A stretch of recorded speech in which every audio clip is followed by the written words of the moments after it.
to Dip a Toe. How Welcome you to doing? Dip a Toe. Let's talk crypto. What happened to the top part of your face?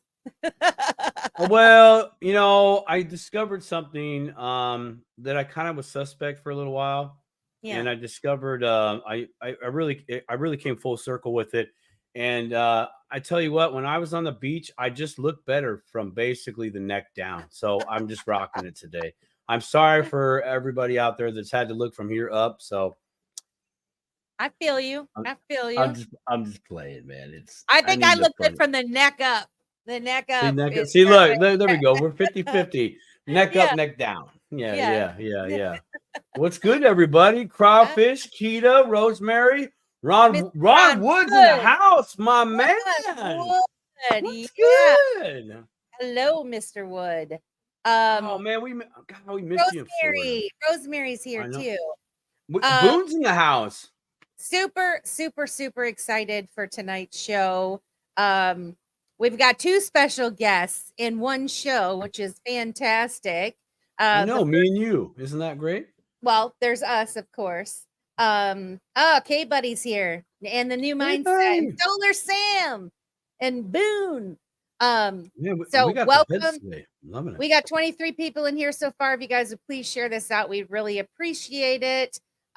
Please like, share, and subscribe to our channel at Dip a Toe on Rumble and YouTube. And we're at Dip a Toe Show on X. And we're streaming live on all platforms.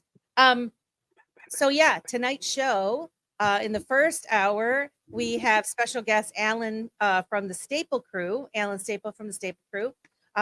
He's going to stop by and we're going to talk about securing your coins and your tokens, and the all important details that we need to remind ourselves on a daily basis when you're dipping the toe into the old crypto space. And then in the second hour, we have the one and only Mr. Quincy Jones, the senior software. Your boy Quincy's on today. Yep. Quincy Jones is the senior software developer at the XDC Network, and he's a bright shining star in this digital asset space. And so we are so thankful to have him come on the show in the second hour. But so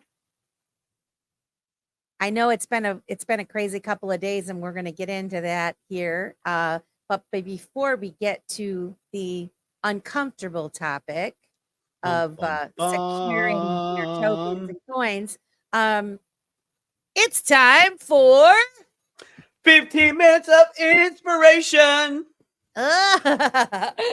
Yeah, so for those of you that don't know, we've decided to have a regular intro with 15 minutes of inspiration and feel-good stories, things that we've stumbled upon in the past week, just to kind of start it off on a happy note or a sappy note or whatever. A sappy note. I have two little clips to share with our audience. Yeah. Well, in the first one is kind of it's a very short little sappy dappy clip that I found that I think is really nice. Is it the one with the duck and all the little doggos and the duck's so happy to see all of its little fur buddies? No, but that would have been a great one that would have been a really good one to share. Let's see if this is sorry, I saw it last night as I was passing out. Let's see if this is. Am I sharing the table?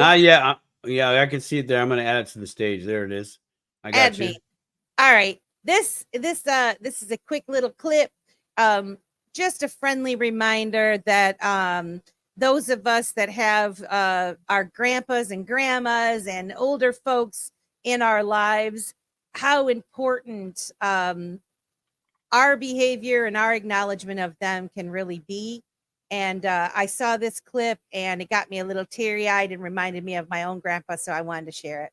Here we go. All right, let's go. Have some good times with good friends, making good memories. A little bit of sunshine and good vibes, yeah, that's all we need. And we ain't look at that. in a hurry, everything is going our way. We're gonna have some good times with good friends, making good memories. Oh, yeah, that one got me. That one got me when I saw it. And then my second one is one from our good friend Miss Amanda Jones at Optimistic Prime, who we had on a few shows ago with the Wandering Footprint. But I was up entirely too late last night. For some reason, I could not go to sleep. Shocker. Well, Shocker alert. I know what the reason was that I couldn't go to sleep, but I saw this and it made me feel so good and happy, and I loved it. I loved everything about it, and so I wanted to share this with all of you guys also. So let me get that up. This is really good. I like it a lot. All right, ready? Oh yeah. Mm-hmm. Yep. Mm-hmm. All right, here we go. This is Miss Amanda Jones, and I believe it's her wonderful husband. And I told him he needs to do more of this. We're the reason that they made those fences taller. Oh, we're the reason that nobody thinks the cops are cool. We're the wild ones, wild ones, wild ones. We're so happy. The wild ones, wild ones, wild ones. We have always been a little wild. I can't watch that. We got drunk, we got high at the time of my life. We survive. We have always been a little wild. That's cool. Wandering home. Just breathe, just believe. Pull back, aim, let go. Yeah. Bottom of the ninth, up against the odds, running out of time, only got one shot. When it's really do or die, when your back's against the wall, when you fighting for your life, do you believe in you or not? I'm a believer. I believe. I'm a believer. Did he? That's it. Was that him? Was that him? Did he flow? No. Oh. You mean was it him singing? Was that him rapping at the end?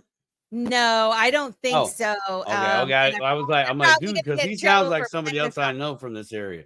Like, wow. But I absolutely loved it. It gave me goosebumps when I saw it. And she's got the Wandering Footprint, and she's somebody that's out there trying her darndest to make a difference in the world and connect us all and make things easier for us. And so I just wanted to give her a shout out and give her husband a shout out for doing that, being in a video, because sometimes we can't get our spouses, our significant others to join us in our journey. Pulling mother plucking teeth. It is. So anyway, that's you, my babe. two. That's my two. Yes, that's your two. Wow, man, you got some good ones. Well, mine actually kind of go with Alan's the part of the reason why Alan's here tonight. But yesterday was a tragic day for an individual, and they're not alone. They're definitely not alone in this. But it was a tragic day for someone in the XRP army space, in the crypto community space. Someone that's a participant in the comment section on this channel, Alan's channel, and I believe over at Jake Claver. Jake, man, I'm sorry. I do that to your name every time, but I can see your beautiful face, so I apologize. Anyway, so in the midst of this horrific event, which we're going to get into, the community came together like that. I mean, like, I'll go into some more of my position later, but the people that I got in contact with, everybody picked up, everybody played a part in trying to help the situation. And I just got to say that was first off one of the most rewarding things to see on that side is their willingness to help. And I know I can't name everybody, but I know everybody that I got in touch with within the majority of my day yesterday. I really thank you for picking up your phones and offering your help and your assistance. You literally are the light on this earth, even though some of you might come across not so lighty. But it was great. It really was. It just, I mean, I was taken back to the XRP event that we got to participate at, Melissa, you and I, and Alan, and a whole bunch of other people. Like when people in this space, and you do have to lock eyeballs, you got to go through a little bit of a get to know you process. But when they say they have your back, they do. When they say they're going to help, they show up. And everybody showed up that I got in touch with. So that's my story for the 15 minutes of inspiration. Yeah. It was good. And also, please do this. Do epic shit. Do epic Shikaka. Speaking of Shikaka, we have Mr. 68J in the house. 68J in the house. And we have our wonderful, beautiful friend, Miss Kita. I want to say hello to Heather Michelle. This is a new one. And I can't even say this. Esmimo. Welcome to the Dipito Show. And Miss Joanna McGrath is here too. Welcome, Joanna. Thank you guys for coming. Really appreciate you. I gotta talk about 68J real quick. Like I was scrolling through the social medias last night, and I came across a post, and at first I didn't recognize who was in the photo, and it was him. But I've only seen him with his New York Yankees hat on all the time. And it was the first time I seen him. I'm like, oh, he cleaned up for this picture. Yeah, this was a professional picture right here. It was kind of funny. It was like, who's that dude? Oh, dang. Looking good, 6'8". Looking good, buddy. Very cool. Very cool. Okay. Yeah, and it's my friend Moni that's in here. So I'm so excited. Thank you so much for coming, you guys. Appreciate it. Well, let's get rid of that. Don't know, Mr. Alan Staple is the creator of the Staple Crew. He has a lot of followers. He's got a lot to say. He's a boat captain. He's one of our favorite people on this earth. And he's going to come on into the Dipito Show, and we're going to talk about security and the importance of not keeping track of our coins and tokens and we're gonna bring some darkness to the space that we know it's always there, but it hit close to home today. But there is a light at the end of the tunnel, which what you already said. We started with the light, and now we're gonna go with the dark for a moment. That's right. Without further ado, let's add Mr. Allen to the stage. Hello, Mr. Allen. Hey, Captain. Hello, everybody. So good to be here with you guys. Thanks for inviting me. We appreciate you coming to the show. We really do. It's not the topic that I'd like to be on here about, but the love that's been poured out. Those of you, 68J, we met in Vegas. I know you're in the chat. That'd be great if you could maybe mention that video or do something for our girl as well. That'd be really cool. I want everybody who watches that video that I did earlier today, look it up first and share it. Share it with anybody you know who does XRP, because it's one of those short little 6-minute videos that's like tells a big story about who we all are and why we're in this together and what it means to some people don't have a big bag and that's all they have in life, and it's their hope for their grandkids and generations to come. And many of us, we we wait until we're wealthy to do anything with our money or something. Well, when I get rich, Alan, one day I'm gonna do a whatever. This is an opportunity for you to help somebody today.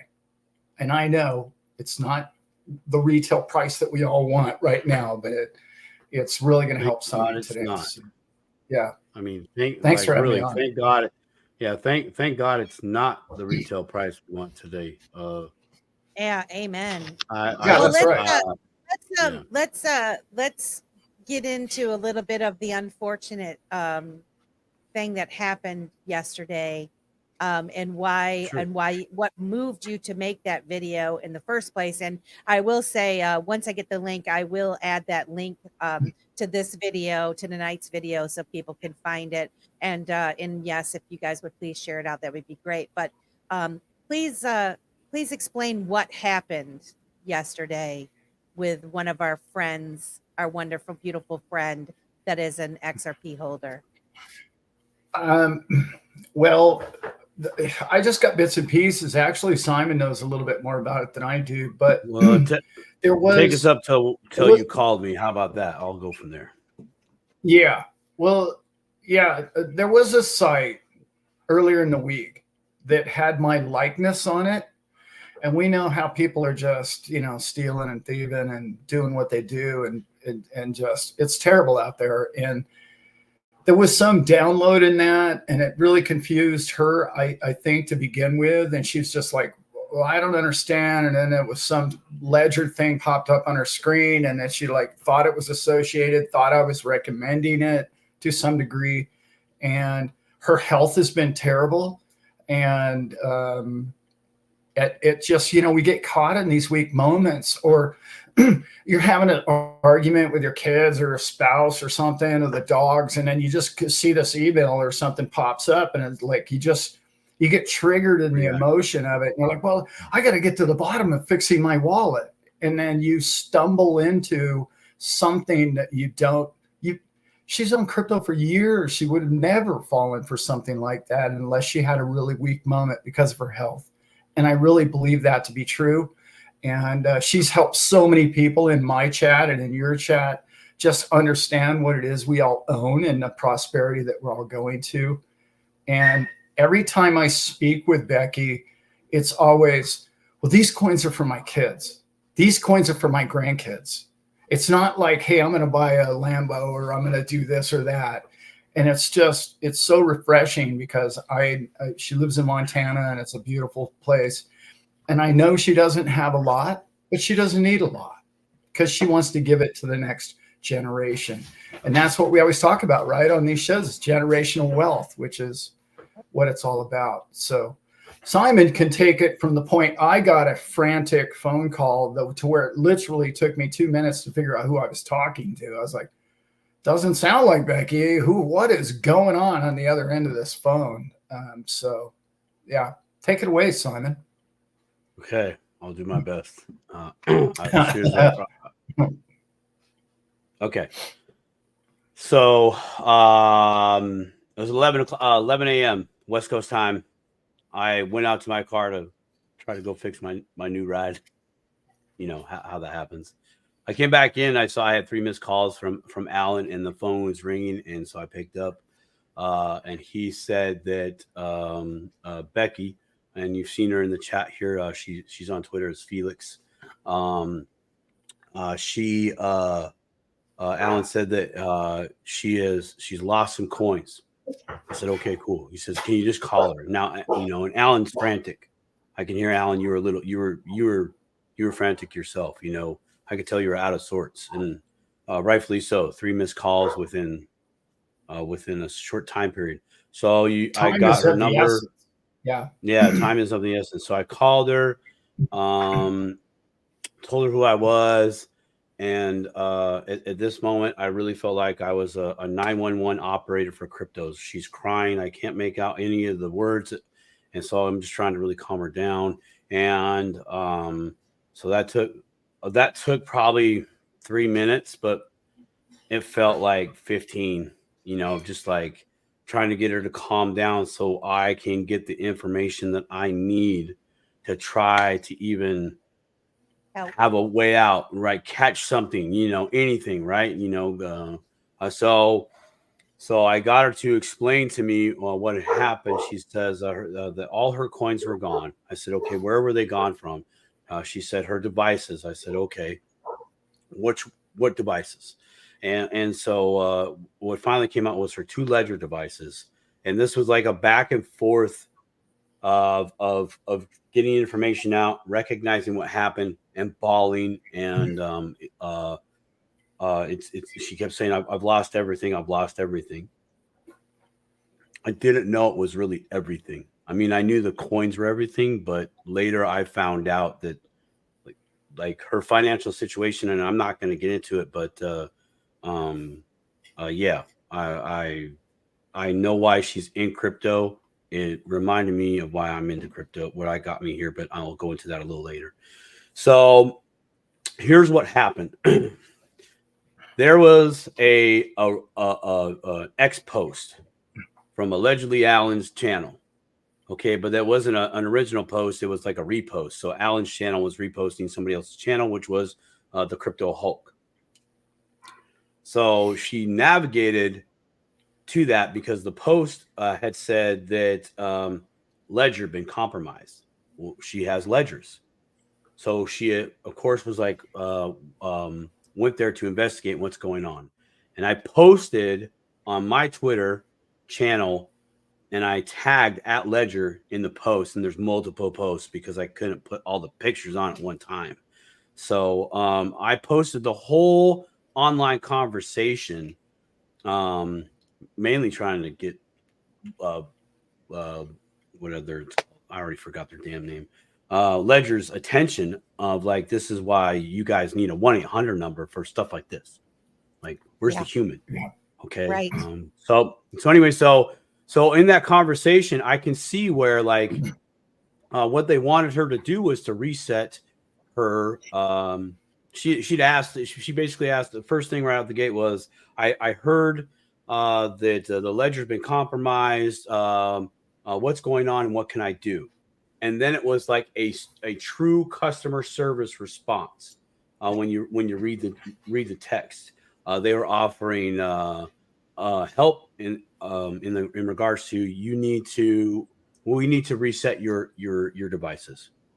Okay, it's okay. I'm going to walk you through it. Okay, and they sent step-by-step instructions. Okay, so in this moment, she's like, what's going on? And now I'm getting relief. Okay, good. Like, okay, someone's helping me, right? This looks legit. And I looked at the site or the channel, I don't know, wherever you want, the profile. I mean, it says Ledger Enterprises support. It's like, okay, that kind of all matches up. And the little ats were the same. Okay, that matches up. It's got a gold check mark for X. Wow. Right. Oh, yeah. Okay. So all these things are like bam, bam, bam, bam, kind of adding up. But enterprises, like that kind of, when I saw that, I was like, yeah, you're not going to catch that. You're not going to catch it. I probably want to catch that. Right. And even as I scroll back through the conversation to compare the, when you message somebody, you can look at their logos, make sure it's the same, maybe it was a backdoor hack or something, so I'm trying to analyze everything as she sent me all the conversations. And so anyways, back to the step-by-step instructions. There's a link there. So she can synchronize her devices. And so she clicks that link. It takes her offsite so she can do this. Okay, do this synchronizing. And I've seen posts on that channel. Synchronize your da-da-da. Synchronize your da-da-da. After further investigation, it smells like poo-poo in there. But on the fly, I'm telling you, you're just not really going to catch it unless you're looking for the stink. Yeah. So she does that. She syncs the first one up, and in the process, on which you can't see in the conversation, she has to enter her seed phrase. Right there. Now, I know we talk about it on this channel. I know we harp on it, right?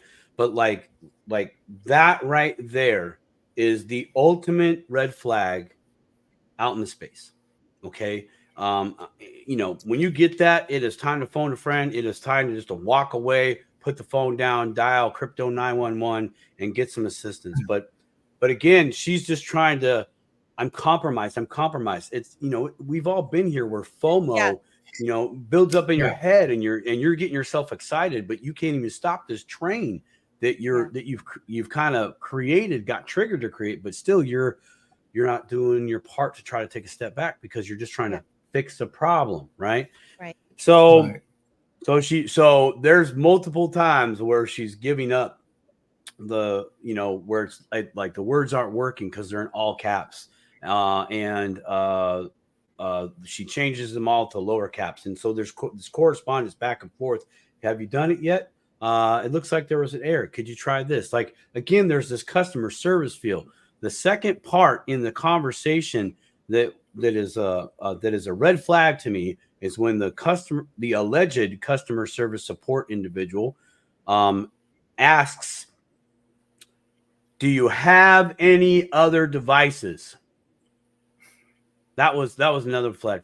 And actually there was one more in there where she's they're talking about the seed phrases on her second and she makes mention, hey, I got to turn on my second device. So she like allegedly goes to do that because her next comment after that is it's low battery, I'm going to have to plug it in. The response, it doesn't matter. It doesn't matter to turn your device on. Okay, now we have another problem, right? But again, frantic. I could tell in the conversation, I'm just kind of like, yeah, I can see you're just like, what's going on? I'm trying to do this. Why the hell are you annoying me? Let me do what I'm trying to do. Customer support agent. God, you know what I mean? Like it's all chaos in there. So what ended up happening is she did the first one and now she's moved on to number 2. Why that first one was done, you know what was happening. Yeah. Coins gone, 1 transaction. Did the second one. And I commend her. She had all her bags weren't in the same place. We talk about that, but safe place is only good as how you protect your keys. So she did the second one, and it was after that, boom. She knew what happened. She called down. She called me, and so I immediately called. I called Melissa right away because I knew a very, very smart individual, Mr. Patrick Riley. I love you, bro. Thank you for your assistance in that time. He gave me the lawful protocol that we needed to go through for that. So I was on the phone with her. There was others that are on Alan's team that gave me other contacts information like Coin Leader. Again, thank you. Also, Tim over at Pro Bitcoin Solutions, and that was try to see if there was a possible recovery because that's been done over at that company before in the past. And Melissa, I know you're familiar with that. So with all that, and including Alan's team that was helping me on the back end. Oh, also The Voice. I want to shout out to The Voice. You also made efforts to try to get there and again give me all that good information. The Voice was like literally on the road and totally indisposed. There's nothing that The Voice could do that was super magical with 2 screens and an awesome CPU. So yeah, she lost them all. And I got the transactions here. Absolutely so heartbreaking. Yeah, it is. I want to share the transactions, and then I'm going to share the where I went for the ledger just so you guys can see it because as I was tracking this on the blockchain, it led me to a wallet that has 7.2 million XRP. So I don't know if that's an exchange or if that's just a wallet. But I saw mass amounts of transactions that were sent, 300,000 XRP, 145,000 XRP. Like, this ain't no joke. These guys are playing for realsies, right? So I saw a post yesterday, too, when they were try to calm down a little bit. Somebody had posted about large volumes of XRP moving around yesterday. And then you called me and it was like, oh, gosh, I don't know if it's connected or not. I want to welcome. We have 328 folks joining us tonight on Dip a Toe. Welcome. Thank you so much. We got the Quincy crowds in the house. Don't worry, guys. We're going to be with you in just a moment. Quincy so I'm Jones will be in the second hour at 9 p.m., but we do want to welcome Money Paradise and our friend Northern Living Landon, who was a guest on a show. Was it last week or the week before? last week? No, the week before. Week before. In any event, welcome to everyone. And if you'd please like, share, and subscribe and share this space out, we'd appreciate you. So here's the first transaction. Can you make it all big? Let's make it all big. I'm going to do it. There we go. Yeah, let me do that. Yeah. Oh, there we go. 16,500 XRP. Here's one transaction right here. Okay. Now you want to explain to people actually Sure. Okay, so check it out. The transaction ID and being able to trace it on the blockchain just so you can see if ever happens. So when Miss Becky called me, this is what I was looking for, was a transaction ID. I can't highlight this, but for those of you that don't know, when you have a transaction ID, it's actually a hyperlink. You can click this and it's going to take you to the ledger or blockchain, and it's going to show you your transaction and what's going on in real time. It'll give you the same information here, but on the blockchain, which I'm going to share with you in just a moment, we're able to look at the receiving address and to see how much XRP they have in there. And I'm going to go to that site right now. So just give me a moment. I'm going to stop sharing my screen just for a moment. This could just take me just a second. Oh no, I don't want to do that. Don't do that. Don't do that either. Simon, stop. Come on. So if you're ever like wondering about a transaction that hasn't like cleared, or maybe somebody didn't receive it in 5 minutes, click your transaction ID number and it'll take you to the blockchain. It'll show you. And I actually recommend doing that. Hold on. I recommend you guys do that just for practice. It's definitely good practice. Sorry, I went to the wrong bookmarks. So just give me a moment here. It's not that one. Show all bookmarks. This one? No. There it is. That's what I want. Other bookmarks? Yes. Oh, come on. Yeah, so the time is of the essence when it comes to this. Yeah, this is all on the fly. Like she's sending me text messages, screenshots. I'm trying to type in transaction numbers, public addresses, so I can at least check it out to see if it's there. And so now I'm going to share the receiving. This is the receiving address. The takers. Share. The criminals. Yeah, the criminals. So here's the address. And yeah, okay, cool. So here's the receiving address, right? Right here. Let's 2CUXM. We're gonna go back to this. Right down low.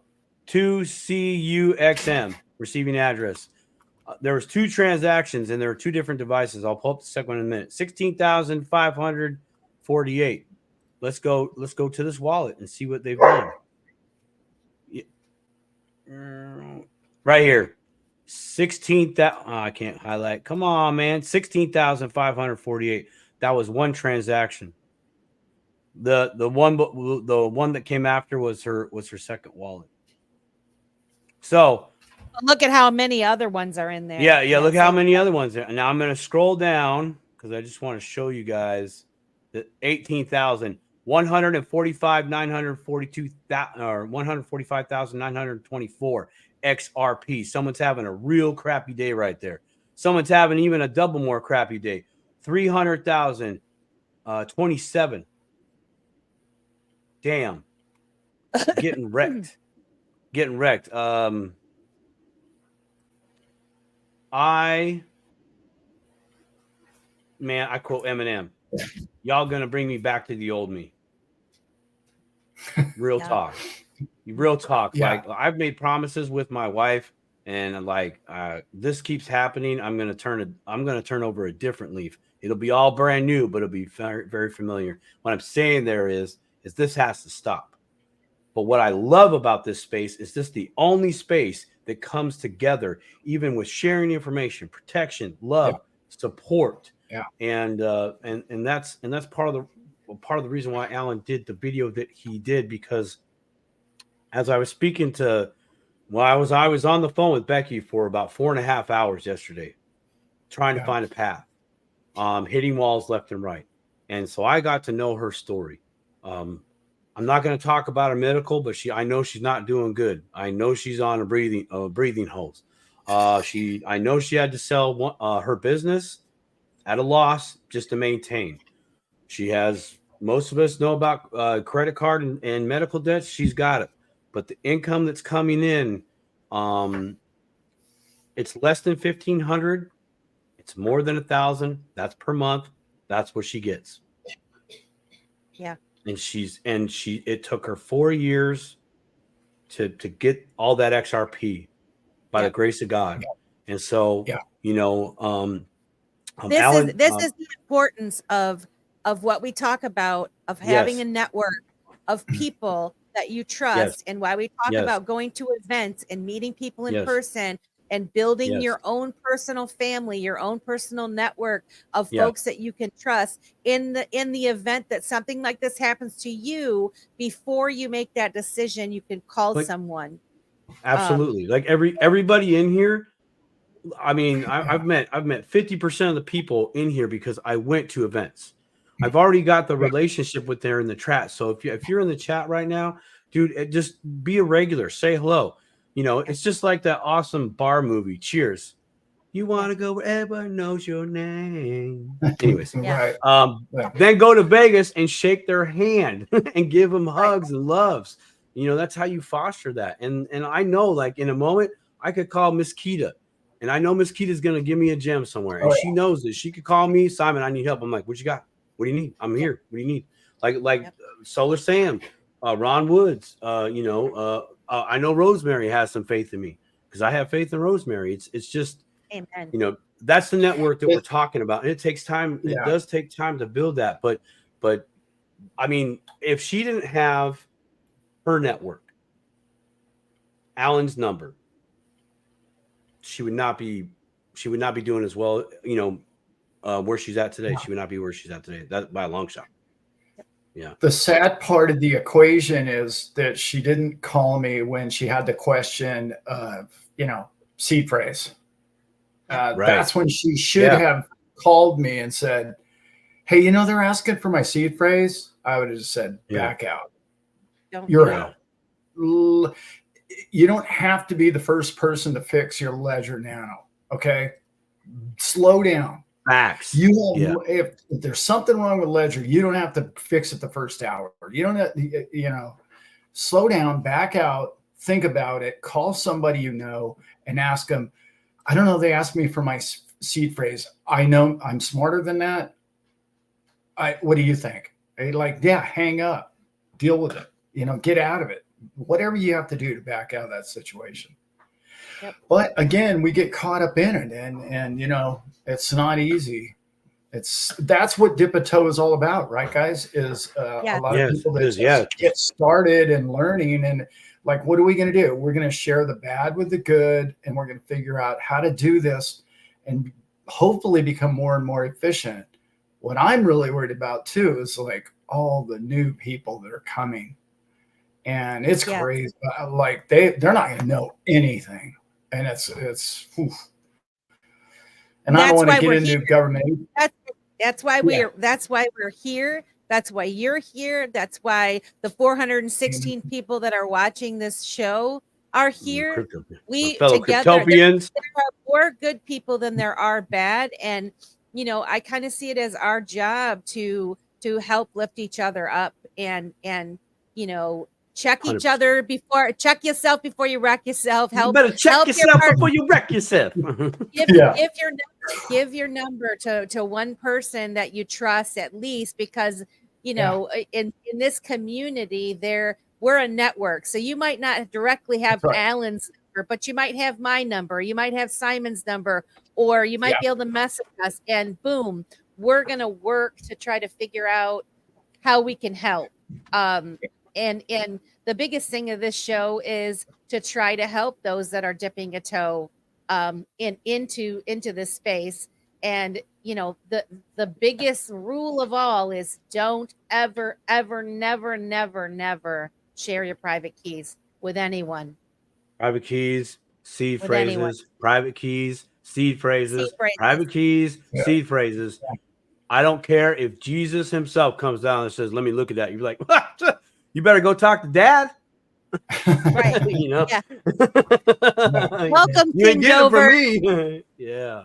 Check this out before you wreck yourself. I wanted just to share the second transaction, if you guys don't mind, just real quick, just for full transparency. So here's the second one. Again, here's the receiving address, 2CUXM, 8,429. Yeah. That's a lot of XRP. Oh, I tell you, yesterday was hard. It's a hard day. Go ahead, Alan. Hard day. Go ahead. And the one thing I learned, like Simon has mentioned, the people that reached out to me that we now, Dave, well, I was going to say his name, but now I won't. But somebody reached out to me this morning, and he was like, wow, that's what I do is cybersecurity for the system, if you will. And I was like, wow, we could have used you yesterday. He goes, you got my number, I'm around. And so we're building a network of people that can help you. We just can't help you after you've given your seed phrase. We just can't do that. Like, it's very difficult, almost impossible.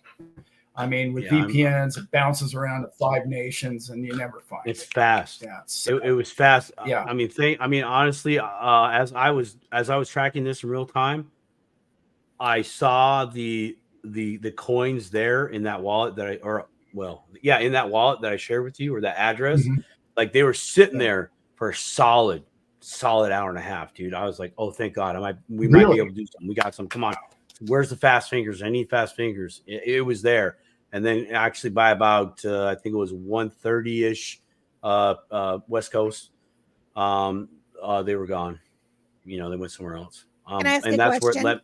Sure, I was going to say that's what led me to the 7.2 million XRP over in that other wallet. The good news is, though, this is blockchain and it is transparent. And you were on it and you were following those addresses. Absolutely. And so at least you had that information that documented in order to show, because the police report has been made, correct? Police report has been made.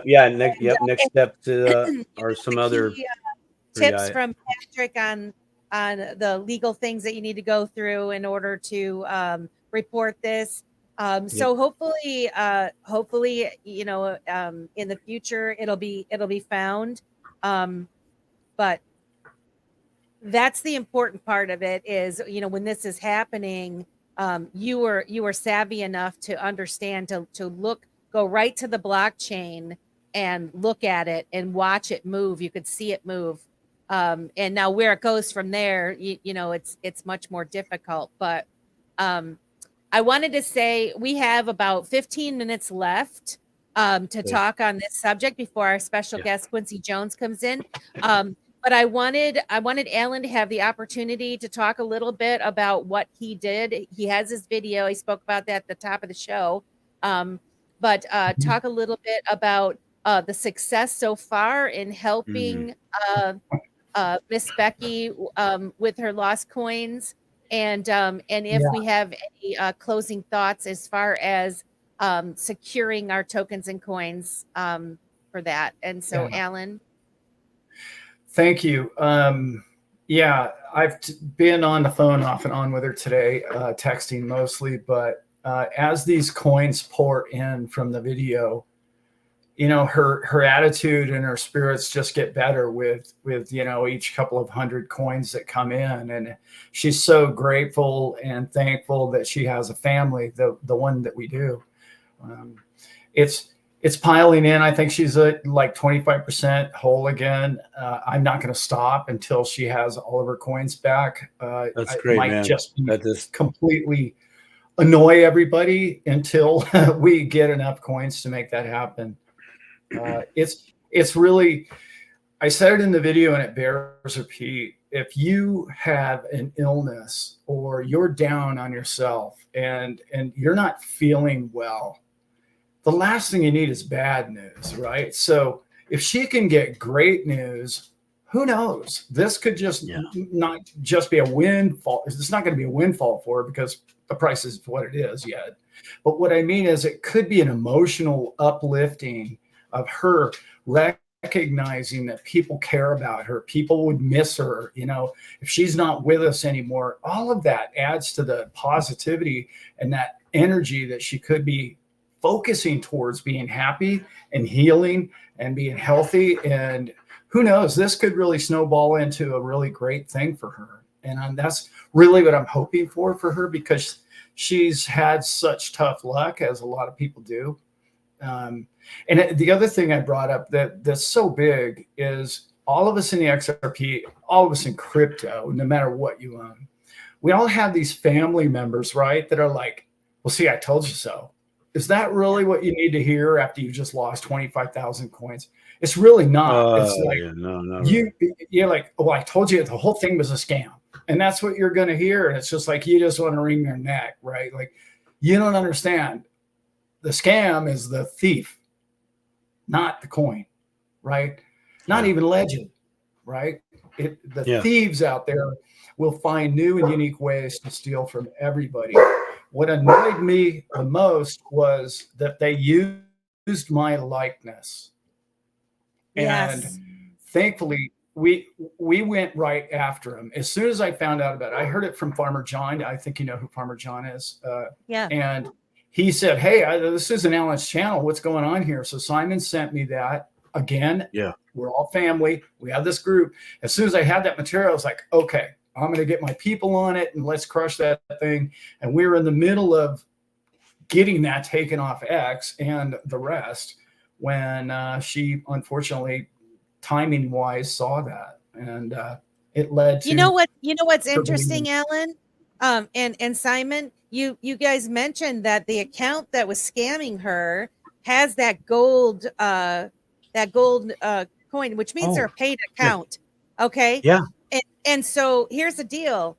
I mean, you gotta give your real information for that to be verified. So, I mean, I think it's a good chance this person could get caught, because you can't just get that without having your real information. And so, you know, we've got Twitter or X also involved then. And that obviously should be reported to the highest level at X too, because otherwise, I mean, look at, they probably are doing it to more folks, you know? Yes. I know. I would like to first, Alan, you're talking about these coins that are being sent. So if somebody wants to throw a 5 XRP, 10 XRP to show Miss Becky some love, where can they go to do that? And secondly, does a tag need to be in the sending the process because it's XRP, correct? Yes. The most secure way to do it is to go to alanstaple.com. That's ALLAN. It's a unique way of spelling Alan. ALANSTAPLE.com. That's the best way, because once you land on my website, there's a QR code. And then there's a picture of the video that I shot today. Okay. Then you know it's a secure location. Also, underneath the video, you can copy and paste, right, underneath. And that's another secure way to do it. That way you're not getting somebody in the chat that's saying, oh, here's the code. Go ahead and hit it there. Right. You know what I mean? How they do that? Because a lot of people can't find it, or they don't know it's in the show notes down below. And somebody says, oh, here, use this one. Here it is. I copied it for you. And then you punch that one, you end up, who knows who gets the money. And then we get ripped off twice. So the best way really is to go to my website, and that way you could tell it's my website because my videos are up and all the rest of it in there, and they can't duplicate that whole thing. So I just posted it way. in the chat, and I also posted it underneath my post on X, because there's a lot of people watching this show on my channel. And so I just posted that. So you can go to alanstaple.com. And then there's the XRP address there. If anyone is interested in giving 5 or 10 XRP, it would be awful nice. And I want to say one more thing, because we have 488 folks in here. I command that Miss Becky is healed from the top of her head to the bottom of her feet, and that she will recover, and she will recover all of her coins. And if we all say this together, and we feel this, and we think this, I will be done. In the name of Jesus, amen. Amen. Amen. I believe it. Northern Living. She will be whole again. I'll get back. Oh, sorry about that. Northern Living. I'll get back to you on the tag thing. We can talk about that later, if a tag is needed. He's just asking if when you send XRP, sometimes the tag is required. So he's just wondering if it's required. So I don't. No, not in this case. Nobody's having any trouble with it. So all right, yeah. Okay. There's one other thing I want to say real quick. Okay. When something like this happens, it's an opportunity to think the world just is terrible.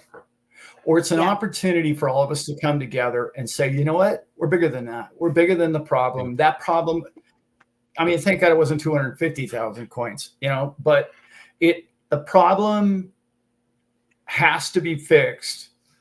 But the only way to escape, I say this all the time on my channel, to escape true tyranny is through crypto. And I know people don't understand that, who aren't in crypto, but it's true. It's the only way for us to keep people honest. I know dishonest people have still found ways to rip people off, but the most honest thing we can have is a ledger that is pure and real. And that's my favorite thing about crypto is they're going to have to come to us, and the system is going to have to come to us and say, we have to adopt this because it's working. Yep. The failure was not in the code. It wasn't in the coin. It wasn't in the wallet. The failure, it was a human failure, which is always the case in crypto. Yep. So I just wanted to say that. Thank you, Alan. As always, thank you for being such a leader in this space. You truly are. So thank you. Thanks, guys. I appreciate it. I'm so grateful that you put me on before Quincy, because following that game, come on now. Why is that? No way. No Can't way. keep up. No, we're not doing that. No. Say hi to Quince. I miss the man. And we had so much fun together in Vegas. I can't wait. Yeah, we'll do that. Yep. All right, guys. I'm out. I love you all. And check that site out and do what you can. And if you can't do that, give her a prayer. That's it. Yes. Yeah. Amen. Amen. Thank you so much, Alan. We love you. Have a good rest of your day. Okay. Bye. Bye. Quite a story. Quite a. I'm thankful that that Becky has you and Alan in her life, and all the rest of the wonderful people. And I'm thankful that we have everybody that's here. I mean, literally, I know there's 510 people out here watching. Quincy Jones is about to be on.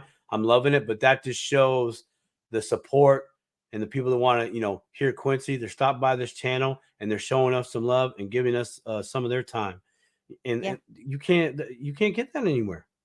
I mean, like not in the abundance that we have in this space. I mean, you get okay. I'm not going to bring sports into it, but you literally could be like Yankees fans and Boston's fans. As long as you're down with XRP, you're like, okay, cool. Off season, we straight.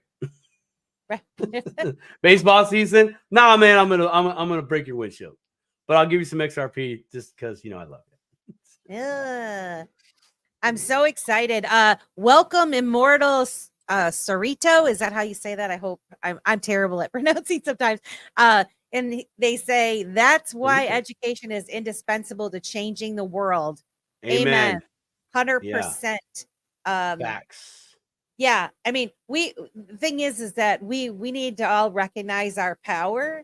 The smallest kind deed can impact someone's life greatly, and it creates a chain reaction of goodness and kindness and positivity and love and energy and all these things. And that's what I've said for almost every show, is how thankful I am for this space, and how wonderful all the people that I've met are in wanting to change the world. They have the desire to want to make a difference and change the world. And I truly believe in my heart that we can do that. Are there some bad apples out there? Obviously, we just spent the first hour talking about some jackass that robbed someone that is in dire straits. And you know what? Those people, they're going to get what comes to them. Karma is a bitch. I said bad language. I apologize to those people. She's my cousin. She's my cousin. Yeah. I want to touch on something else though, because I forgot even to a mention smile can change a life. That's right. Amen. Amen. Yeah, life with glee. What's good? So after I did my post on X, oh man, that was a call to all the hustlers out there trying to scrape up some more. So there was a few people that reached out, and so I decided to go with one, and I kept looking at their stuff. I kept looking them up. I looked at their LinkedIn page as far as I could go. I was like, okay, you might be legit, but through that process, it was just too many red flags that were absolutely. It was like, no, and that, I mean, I'm not going to get into all the details, but it was, there was red flags after going through what she just went through. It's like, no, I'm not going through this again. So there was a lot of bot responses that I found, and I was just it was sickening, honestly, when you're just like, wow, like, where's the actual people? And then from that, where's the actual good people? Yeah. Right. Yeah. A reckoning must come. Anyways. So I just got a text from Quincy Jones. Got my digits. He's getting ready to hop on here. He's putting on a new shirt, man. He's putting on his new shirt. He probably just got back from the office. Probably. Rosemary says might have to move to a bigger screen for Quincy. Amen, sister. Yeah. No, you're gonna get blinded by that smile, man. That boy has a bright smile, man. And when he smiles, the soul comes out. We both had the opportunity to meet him in Las Vegas and spend a little bit of time with him outside of the conference. You more than myself, but the few couple moments. I mean, he went to the karaoke place that we had so much fun. I know that. I was getting ready to go up there with him. He is such a genuinely nice person and funny and a fun person to be around. Incredibly smart. And I was blessed to meet him, and Will Murr, that boy, he's a man. He's a man. It's funny you say that, Will, because I went on mama on him because tell the story. I've been watching him for a long time, and I really thought when I started watching the whiteboard videos and all of those types of things, I thought, oh gosh, this kid is so smart. I thought he was like 17, 18, 19, 20 at the most, Mm-hmm. And then when we met him, we're like, oh no, this is a man. He's a man, because the camera makes you look so much younger. I had him, but I told him I went mom on him because I said, you're such an intelligent young man. Yeah, he's so bright. He's so innovative in the things that he's working on, and he has the gift of being able to explain things at a level that other people don't possess, which makes him just a true shining star in my eyes.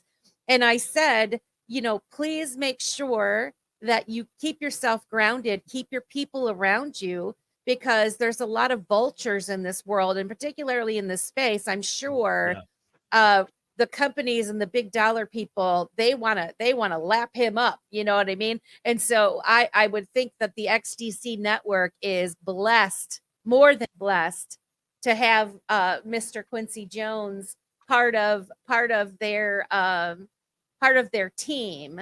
And I just saw that he joined, so I'm going to do the little intro and we're going to get him in here. Please, there's 550 of you watching. Please share this out.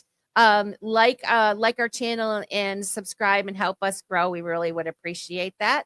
But for those of you who don't know, tonight we have Mr. Quincy Jones, who is a senior software developer at the XDC Network, where he plays a pivotal role in advancing blockchain technology and its applications. He has a deep expertise in decentralized finance and smart contracts, and Quincy's been instrumental in developing and supporting applications on the XDC Hybrid Network. His work focuses on creating innovative solutions that enhance the efficiency and security of trade finance through the tokenization of real-world assets. He's also known for his contributions to the developer community, sharing his knowledge and insights to help others leverage the power of blockchain technology. And we are super excited. He's a super great person. Welcome, Mr. Quincy Jones. Hey. Hey. Oh, shoot. Can you see me? There we are. How you guys doing? Yeah, I got you. Good. How are you? Doing great. So happy to be on here. Simon, how you doing? Melissa, thank you for having me on. My man. What's good? It's been a while, but honestly, it's always a good time seeing you. Likewise, my man. Likewise. Yeah, You've been busy. It's been a lot. A lot's been going on the past few months. Super fun. Made a lot of connections, worked with a lot of people, and funny enough, I haven't been online too much, but that's going to be changing a bit soon. I should be making more of a presence online. So that's gonna be cool. Nice. Awesome. So for those of the people watching that don't really know who you are, obviously you're the senior software developer at the XDC Network, but can you tell us a little bit about your journey, how you entered into the blockchain technology, and what led you to join the XDC Network out of all the choices you could have made? Yeah, like my journey into the blockchain space is kind of funny. Before I got into blockchain, I was actually a cloud developer, primarily focused on AWS, working at a private equity firm in the middle of converting their legacy system into the cloud. And that was primarily focusing on lending to small businesses and evaluating the credit and evaluating the cash flow of different businesses to be able to lend to. So that was just like my job before I even got into blockchain. That sort of like set my not like mentality, but gave me the framework in which I look through things in blockchain. Right. So a lot of people ask me, they're like, wow, you seem to see things in like macroeconomics or finance. Well, I came from a space from macroeconomics and finance. At the time I was in school, I was focusing on studying economics. So literally everything I came from was sort of grooming me to be in this position. But yeah, for a long time, I was working for this private equity firm, primarily just working on basically just converting their application to the cloud. And eventually, and they spent a little bit of time in dabbling in startups every so often, but eventually, I think it might have been 2018, 2019, maybe 2020, there was like a bull market and everyone was into crypto. And we would see all these neighboring firms spin up all these random startups. At the time they were ICOs, right? And something as simple, as something as simple as a white paper was getting $20 million in funding. And this was crazy because like I said, they dabbled. I would say about 80% of the business was in lending, and 20% of the business was in looking into new startups and spinning up new startups, and really all that was just finding like aspirational college students to invest in. But we saw all these other projects just take a huge like nosedive into crypto, and we're like, what is this crypto stuff?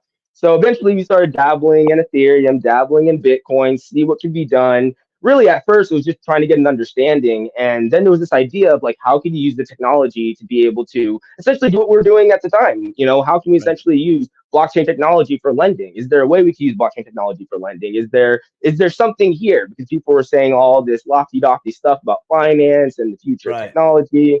And that there was actually like one tiny button there. Everything about blockchain at the time seemed great, except there was a lot of volatility. The market would be up, the market would be down. It'd be really hard to be able to build an application and look at the volatility of these assets and essentially try to find some level of stability. So originally we were looking at, well, what can you do on the network versus what can you do with the token? Because everyone's focuses so much on the token. We're like, what can we do on the network?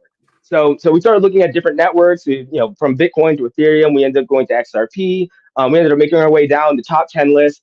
And eventually we ended up settling on Corda. Corda was just an amazing technology in which it didn't necessarily focus around a token. It didn't necessarily focus around a token. And it essentially gave, and there was a lot of other things too, a lot of documentation in terms of how to work with Corda and AWS. So that was also great. But it was just one of those things that we just started seeing what technologies can we use to be able to apply to the use case that we were using at the time. And that was just lending, like I said, small business lending and just looking into startups. But yeah, that was sort of like my intro. And after about a year or so of really getting familiar with blockchain, really getting familiar with Corda, really getting familiar with like XRP and other technologies, I ended up deciding to speak about it a little bit. And funny enough, there was a YouTube channel, what was it? Matty G. It was a YouTube channel I ended up going on. And I ended up speaking about my experiences, just what we were doing at the firm, how we were really at the time, it was just explaining like how you could use blockchain. But then it just started going into like, it's not really about the token. It's about all these services that can be built on top of it. And just going into my experiences with the services that we were thinking on, the way that we thought about how we can use this software for just different things outside of the lending. Because obviously you can build different types of applications. And from there, I went sort of like micro viral, mini viral. At the time, I didn't have a YouTube channel and I didn't have a Twitter, but overnight I got like 30,000 YouTube subscribers, 20,000 Twitter followers. Speed, bro. I have to tell you, I watched that interview. I listened to that interview over the past couple of days, and my mind was like, boom. I mean, you did such a great job explaining things, and I was like, I'm so much more excited even to actually, you know what's really funny about that? Oh, sorry, I'm sorry. Oh, go ahead. What's really funny about that was when I was at the firm, I thought at the time I was focusing so much on the software, like how can we do this? How can we do that? We were building out this sort of service, and I'm like, how can we use the software to do X? But then in doing so, I spent so much time explaining blockchain, cloud, software to basically like these old geezer investor guys. I didn't realize that there was like this huge value point in being able to explain these things, because I just kind of assumed that, oh, everyone's talking about how to use blockchain, how to use the software. I just assumed everyone, sort of knew what to do with them. And I just sort of shared my experience. Because like I said, when I was at that firm, when we got into crypto, I spent about 80% of my time explaining like really like what this thing is. There's a token, there's a network, you can build apps on the network, you can utilize the token, you can create these applications, people can lend, people can trade, explaining these aspects, right? And then explaining like, well, how can we utilize this for our service? Because that was another thing too. There's like, okay, now that this is a thing, how can we use this? So there's explaining that. And there was a time where I spent almost like half my time just sitting in front of a whiteboard, the classic whiteboard, right? And explaining all these different components of what we could do and what can be done. And really all I did was just take that sort of same mentality and I brought it online. And now I sort of have this online presence where I essentially spend a good amount of time explaining things. And at the very least, giving people a perspective that can give them something to work with and move forward in, as opposed to really just a lofty-dofty idea of what could be done, as opposed to what's being done. So at the time, I was focusing on talking about what I was doing at the firm. But eventually now I spend my time talking about what I do at XDC. And funny enough, when I went viral, actually, funny enough, when I went viral, I got reached out by a zillion projects, a zillion. I know you did. Yeah. The one that I thought was cool is Apex reached out when Ripple Apex did their what's it called, their conference. They're like, oh, we would like you to speak, and I'm like, oh, that'd be super cool. And at the time, like there were just so many different projects coming up. Now, one of the biggest reasons why I thought XDC was interesting was at the time, although I was looking into Bitcoin, Ethereum, I thought XRP was really interesting. And I really like the idea of cross-border remittance and the means of being able to really find liquidity and be able to find the means of being able to trade a token faster, or at least very much be able to find more people to trade with. The fact that the network's indexed, the fact that all these different things, I thought it was very interesting. And because I sort of focused a little bit on that, I sort of gained a bit of attention in the XRP community. But everywhere I saw XRP, I saw XDC. And at the time, I was like, well, XRP doesn't really have smart contracts. I don't know how we can build complex applications. I see how we can build finance applications. I see how we can expand liquidity, find trade partners, do all this. But how can we build almost like traditional applications, apps, So when I saw XDC, every time I saw XRP, I'm like, oh, here we go. Well, you might have this sort of network focusing on being able to expand trade partners and being able to expand liquidity and trade. You might have this network being able to focus on applications around trade. And really at this time, we talk about it as trade finance. But the biggest thing is I was like, we can essentially create these finance applications utilizing smart contracts on this network. And I just saw them everywhere. Like, it was just one of those things where I'm like, it was one of those things where when they reached out, I got a little giddy. But it was one of those things where I was like, who knows? Like, this could be one of the next future of finance. Now, you may go, Quincy, there's a ton of networks. There's a ton of people that claim to be the future of finance. And that's true. But it was just one of those things where they really caught my eye because of the community I was in at the time. Right. Always the community. It's always the community. Because that's the team, right? Yeah, exactly. Yeah. So ahead, how does the XDC well, when I was looking it up, it was referring at the XDC Hybrid Network. How does that differentiate itself from the other blockchain platforms? I mean, and also, I guess to add to that question, I also found that it uses the hybrid consensus mechanism. What does that even mean? Like, how is that different? It's not a hybrid consensus mechanism. Let me clarify that a bit. So when we talk about a hybrid network, typically when people talk about public networks or public blockchains, they look at them as layer ones, layer twos, and they see how you can build on top of these other networks. XDC and essentially everyone around the XDC ecosystem are primarily trying to focus on being able to bring institutions into the blockchain space and allow them to bring sort of a TradFi to DeFi. And with that, you can't necessarily put all of your information out there in the public, whether this is PII data, whether this is documents, whether this is just internal accounting. So with the hybrid in the XDC Hybrid Network, instead of creating public layer twos or public layer twos on top of the layer one, you can essentially create a private subnet in which you can essentially have just a private blockchain to be able to maintain a lot of the information that would otherwise, be, away from prying eyes. But then you can also move. In-house. There you go. You have an in-house accounting mechanism that can allow you to use the same tools for the public networks. But then you focus on that in-house accounting for the private stuff and then start moving over those assets onto the public network to be able to find liquidity. So the hybrid aspect is being able to have a private network, a subnet, to be able to manage private aspects, and then being able to push assets to the public network. Push out there to the public. Yeah, no, I got that. That makes total sense. It's like car manufacturers building the concept car down in the back cave, and then it's like, okay, this works, and we're not going to kill anybody. Let's send it out there and see what happens and find. I love that you say that. Because imagine there's so many concept cars that we probably don't even get a chance to see, and there's probably parts of those concept cars that actually come up to the full product. It's one of those things where it's like business. Now I say this because the crypto space is really it's really interesting. You have a little bit of this open source community aspect, this social media community aspect, this retail trader community aspect. When it comes to businesses, they're not worried about any of that. They have some product in mind. They have a set of clientele. They have something they're trying to build, and they're not really out there to advertise it or to broadcast it to the whole world. But they want to be able to focus on being able to trade with further trade partners on these public networks versus trying to foster just communities. Now, what ends up happening is when they come over to different blockchains, they're like, well, how can I build an app on this blockchain? And they basically find this point where, well, it seems like most of the blockchains are focusing on this community aspect, which is good, but how can they focus on just being able to build a service for their clientele without necessarily exposing all of their data or exposing all of their activity in the public eye? So there's this aspect of trying to cater to different institutions in terms of being able to allow them to have that sort of that onboarding process into crypto in which they can essentially create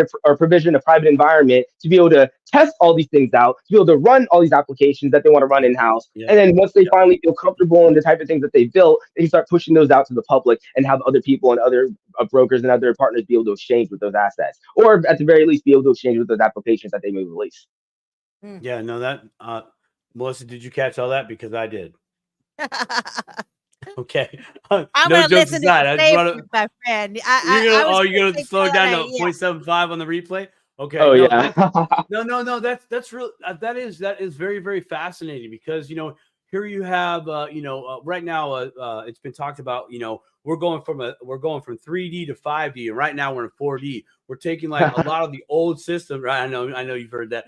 We're taking the number two pencil and the pen and pad, and we're trying to get it over into the full digital, And so here's all these companies and products even, and they're trying to say, well, okay, how can we create this and keep it still how we used to have it in our shop, with security guards, but still we could still push stuff out every so often, every year, and see how the response is within our community and then public, right? That's how things used to come out, just in the, like your shitty laser thing you got going on over there. I love that. Oh, yeah. Yeah, dude. I recommend with the dog too. So is this meaning they use the public blockchain for the liquidity and the speed, and then the private is where they're transacting, to where it's not public and they can still do their behind closed doors type of transactions? The way I like to put it is it's internal accounting versus expanded liquidity. So traditionally, when businesses would want to be able to sell an asset, they can only sell an asset to as many trade partners as they may have. So if I'm a bank or a broker or somebody and I have 10 partners to trade with, I only have 10 partners to trade with. If I can be able to take that asset and bring it into a DeFi environment, anybody who can engage with that DeFi application can now engage with. So if there's 1,000 people out there, I don't need to shake 1,000 hands and say, hey, nice to meet you. I can essentially have that asset accessible to them. And then I can have the private network for my internal accounting. And really the biggest thing I like to put in that is there are certain assets that may be on their books that aren't necessarily for sale yet. But once they are for sale, you can start pushing them out there. You see what I mean? Right. Yeah. Yep. No, that makes total sense. Now, can that work? I mean, I would assume it doors open both ways, right? So you have that internal accounting. Now they have far more liquidity out there because it's global, right? Now, can that work on the opposite end? Hey, we like this thing you've done. We're willing to give liquidity, but can we bring it back in-house to our network to see if we can add to it to make sure it works? Yeah. Actually, so the way I would put it this way. Not everyone who's creating these private networks needs to focus on tokenizing to bring them onto the public network. They can buy tokenized assets and bring them into their internal accounting system and bring them into their internal services, internal products, and all of that. So now they can have access to all of these assets that would otherwise been relatively difficult to access, and now be able to offer them to their clientele without necessarily going through an incredibly difficult process to do that. Hi. What was your name? Yeah. Hi. Yeah, literally. We like to put it as bringing TradFi to DeFi, because that's the thing, people talk about DeFi this, DeFi that, and there's a lot of services that are very advantageous for traditional finance, but a lot of these organizations aren't. Well, one, they're sort of a little nervous around blockchain for different reasons, whether that's the different nodes and who's responsible and the quality of the network, all the way down to just the volatility of the assets. So they want to make sure that they have a simple and safe means of being able to come on chain with basically free of a lot of that risk. But then when they finally want to start expanding that liquidity, they can essentially be comfortable with the assets that they have, with the application that they have, and start being able to move with people on the public network. So the biggest thing is just being able to, one, expand the amount of trade partners that you have, but also feel comfortable with the traditional tech stack that you have and being able to integrate that in the Web3.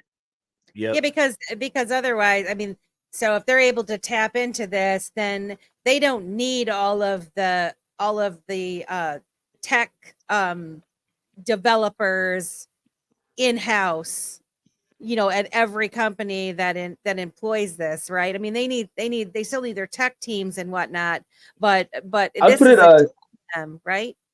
I'd put it this way. Never before, and this is my favorite part about blockchain. I saw this back when I was at the firm.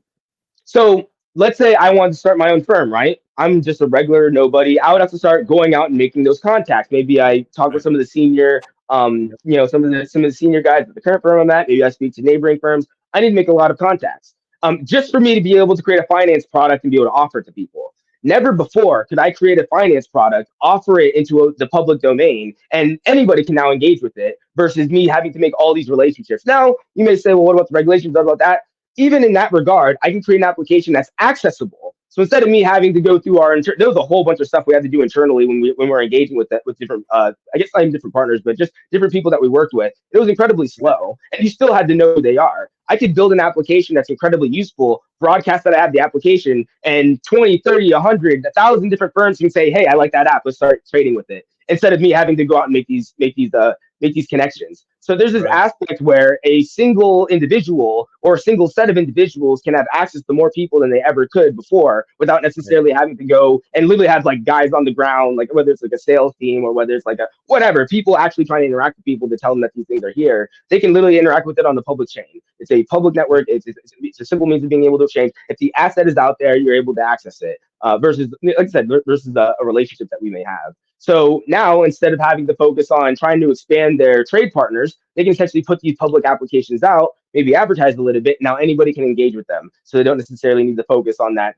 one-on-one relationship in terms of trade. And this works for everything too. So, and then there's a level of obviously like immutability, and you're able to audit the network, and you're able to see there's a lot of stuff that comes with that too as well. But it's that means of being able to expand your partner base without necessarily needing to go and get your hands dirty.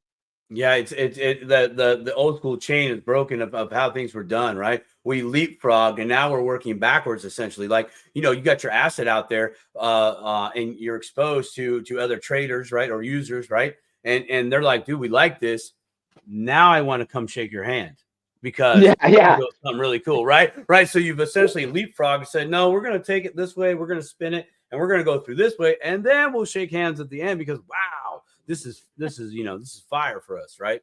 Well, one analogy I always have is before social media, the biggest audience you could have would really be dependent on how big of a arena could you book. You know what I mean? Right. I wanted to do a speaking in front of a bunch of people. I wanted to do whatever. Now with social media, I can post out a tweet and 100,000 people now see it. I can now make a video just like this, a live stream, and hundreds of people see it. And we're not limited by the physical space. I don't need to rent out an arena and that has like 1,000 seats and only 1,000 people can show up.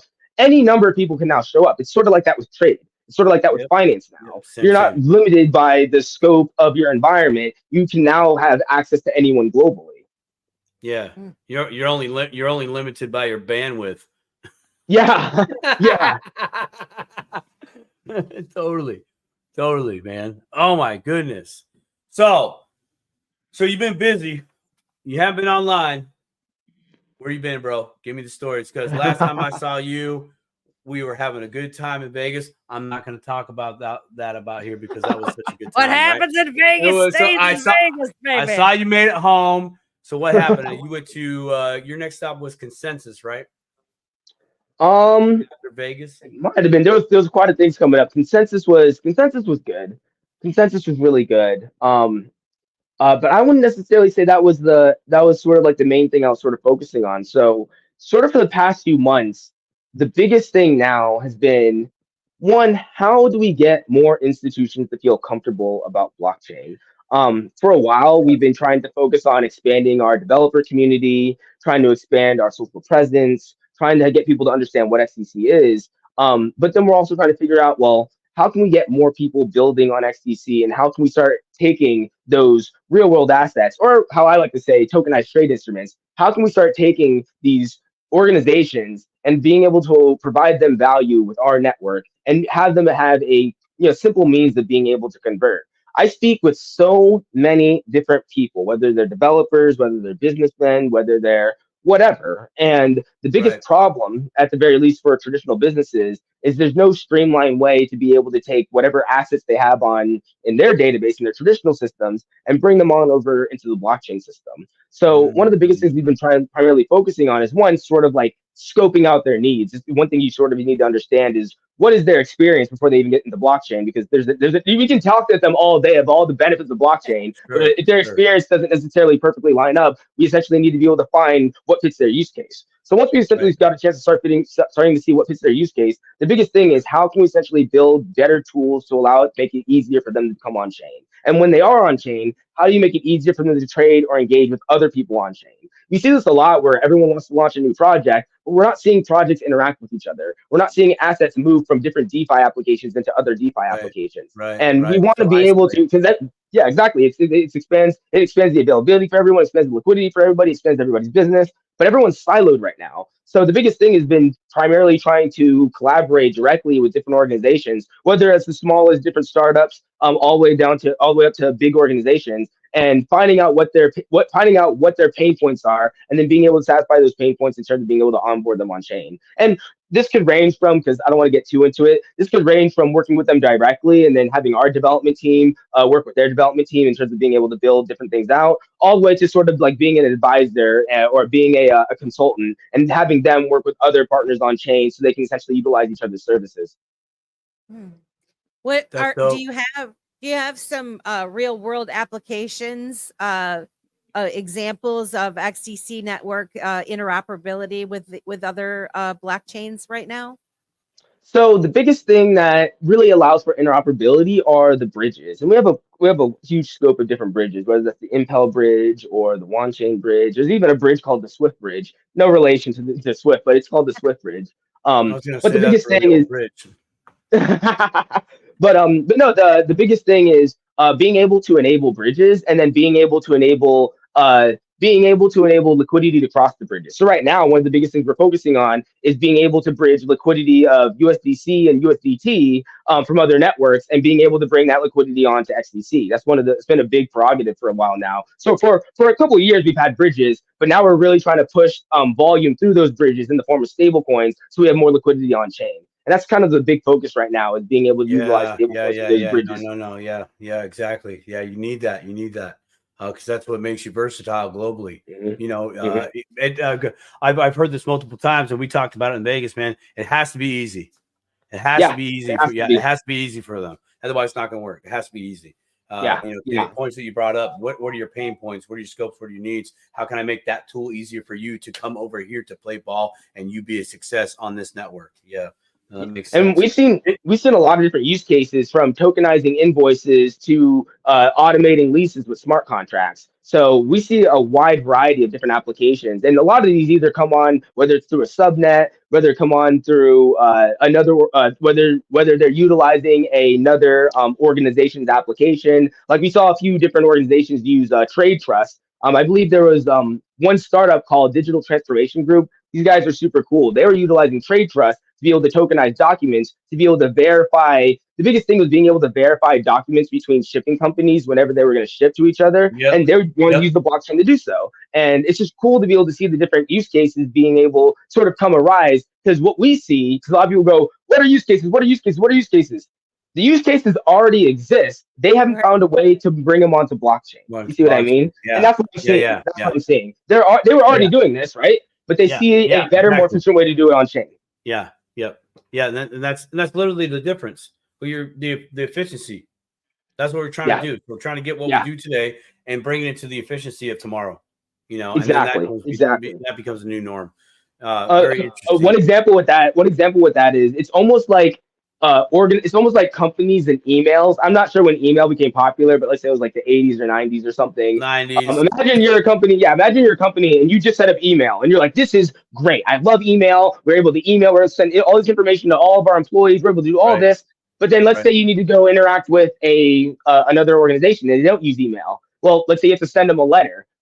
Well, whatever business you were already doing, you would have sent them a letter anyway. It's just a lot quicker to be able to send it through an email or send the document through the email. And it's exactly like that. It's not like someone's using email to create some new contrived mechanism that's never been done before. No, they're using, and maybe some people do. Don't get me wrong. There are ways to utilize email in a way that people weren't able to utilize, like sending letters. But the biggest thing, like 80% of the uses of email, is what people were already doing before they had email. You see what I mean? Right. Yeah. Yeah. No. Spot on. I'm really curious. How this is going to play into the whole life insurance industry. Because as you know, we talked about the infinite banking concept briefly down there in Vegas, and for me, I'm like, wow, that's just a contract. I'm curious how the smart contracts are going to play within the insurance company in the future, and the insurance company doing their investing. I mean, now they have the means, the blockchain, XDC, can go out, find their liquidity that they want, as opposed to the relationships they've had for the past 100 years. Actually, I love that you bring that up, because when tokenizing trade instruments like contracts, the way I like to look at it is, people go, how do you put a contract on chain and it's automated? What is this? Really, when it comes to smart contracts, it's being able to set a series of conditions and triggers. And whenever those conditions are met, or whenever another contract triggers another contract, is essentially enabling a process to be had. And that's really all it is. So it's essentially allowing for a set of conditions to be met. And then when those conditions are met, they can interact with other contracts for another set of conditions to be met through a set of triggers. And ongoing. And I say this because you're able to do this without any intervention from any individual party. So you can have a collection, a syndicate of 50 different contracts doing 50 different things in a DeFi environment, all triggering off of each other automatically based off of whatever sort of environment's being triggered, whatever sort of things being played out. So that's the thing that makes it really, really interesting, because something like life insurance, it's literally just a set of conditions and a trigger, right? And once the set of conditions are met, the trigger is hit, something releases, it goes out, whatever. It's just very, very, And then that's the thing, though. Right now, we rely on a human on the other side of the phone or on the other side of the email. Phil, Bob, what's happening? And that takes a lot of time. It's so funny that you say that, because when I worked at the firm, one of the biggest things, their business was old school. So when they were lending to small businesses, what they would actually do is when someone submitted an application, there would be like someone in the office that get the application, and then they would need to call up the underwriter. And really, when they were lending to small businesses, they were lending to small businesses for businesses to be able to buy equipment. So this might be like a restaurant buying a freezer. So when they went to make that application, they made the application on a vendor's website. So when someone in the office gets the application, they have to call the vendor and say, all right, do you have this in stock? They have to call the underwriter, and the underwriter to tell them that they have all the stuff. And then they have to coordinate with the vendor and the underwriter to make sure it gets approved. And that would take so long. And this had nothing to do with blockchain. This would take like a week. When we were moving to the cloud, we were trying to get it to be done in a couple of days, maybe in 24 hours. There would still need to be manual intervention, but that's another trigger. Now imagine taking all of that out, and the triggers are able to be automated. The application goes through. We would do a credit check, and we would actually ask them information to try to see on their cash flow of their business. So we would run the credit of the business owner, but also sort of take some information on the business, run the check, run the conditions. Normally they'd get a report, but instead of a report, it would just check the triggers, see if you could check the triggers. And if you could check the triggers, it'd be very easy. And then imagine if the underwriter and the vendor had their own smart contracts. They check their triggers, check their conditions. It'd be a lot less friction instead of literally having, Joe on the phone going, hey, vendor, do you have this in stock? Hey, underwriter, do you have this? Oh, hey, vendor and underwriter, you got it. You know what I mean? It's just or one of them like, I can't. I'm hungover. I'm not at work. I'm going on vacation. Pick up the phone. Pick up the phone. Yeah. Sheila didn't show up for work today. I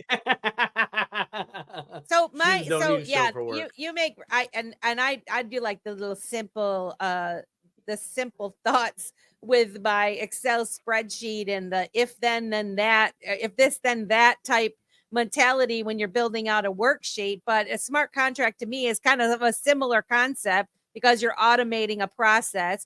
I just wonder when it comes to smart contracts and you create these, I'm starting to learn, Quincy, about a little bit of things. I'm dipping my toe. I'm an ambassador for the Chicago coin, and I've never looked into the back end of someone making a coin. And so, I have some friends that have made coins and things, and there's all of this, renouncing of the contract and all these different things.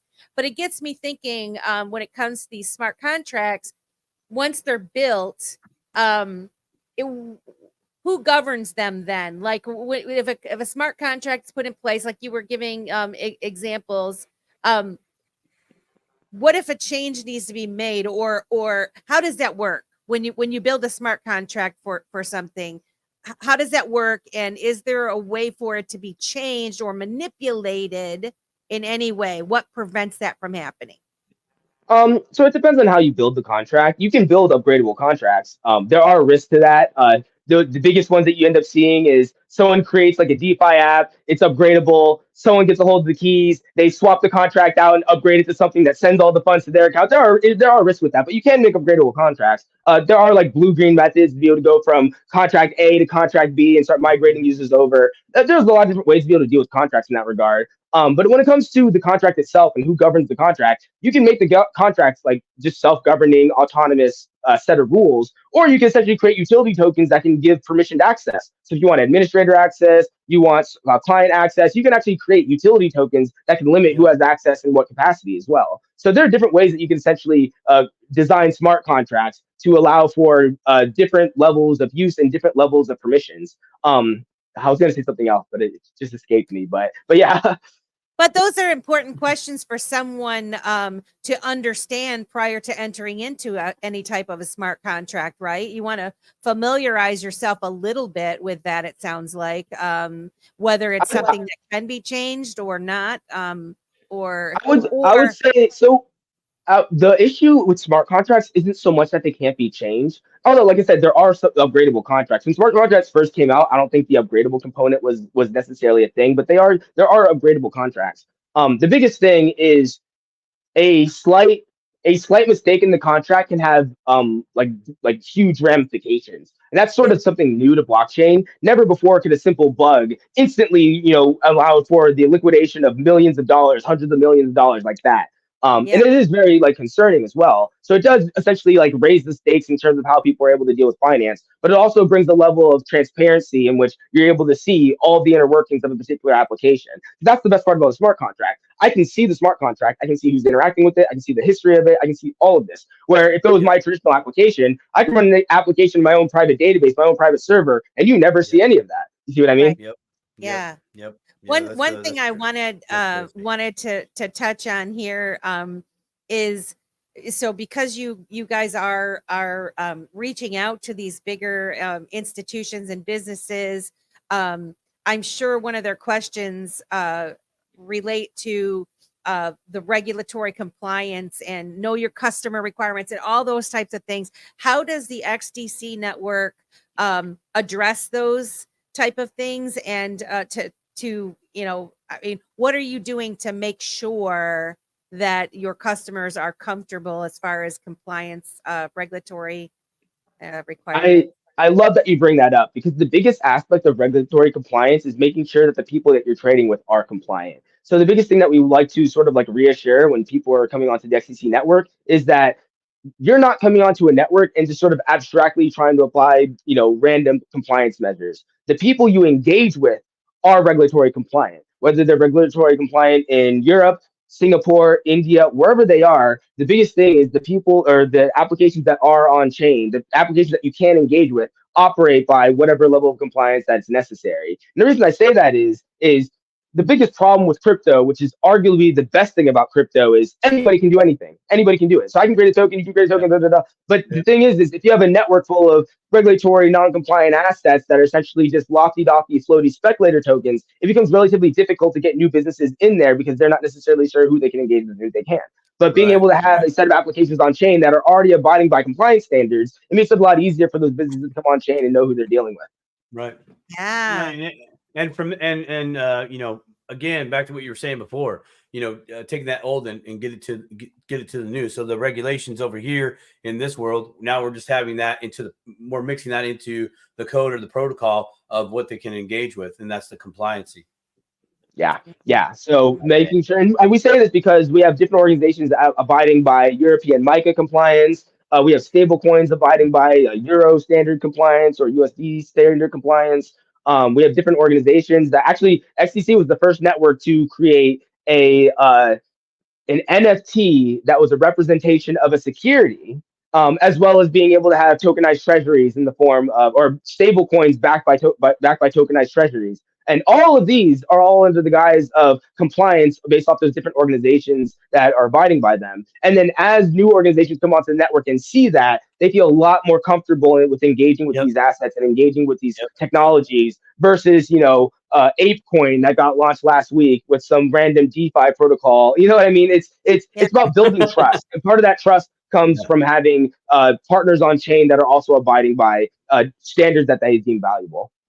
Yep. Yeah. Well, And that's yeah, you got it. necessary, right? You got to. It's got to be Yeah, there. you got It's it. got to be in Yep. play. You got to make it easy. You got to make it easy. Yeah.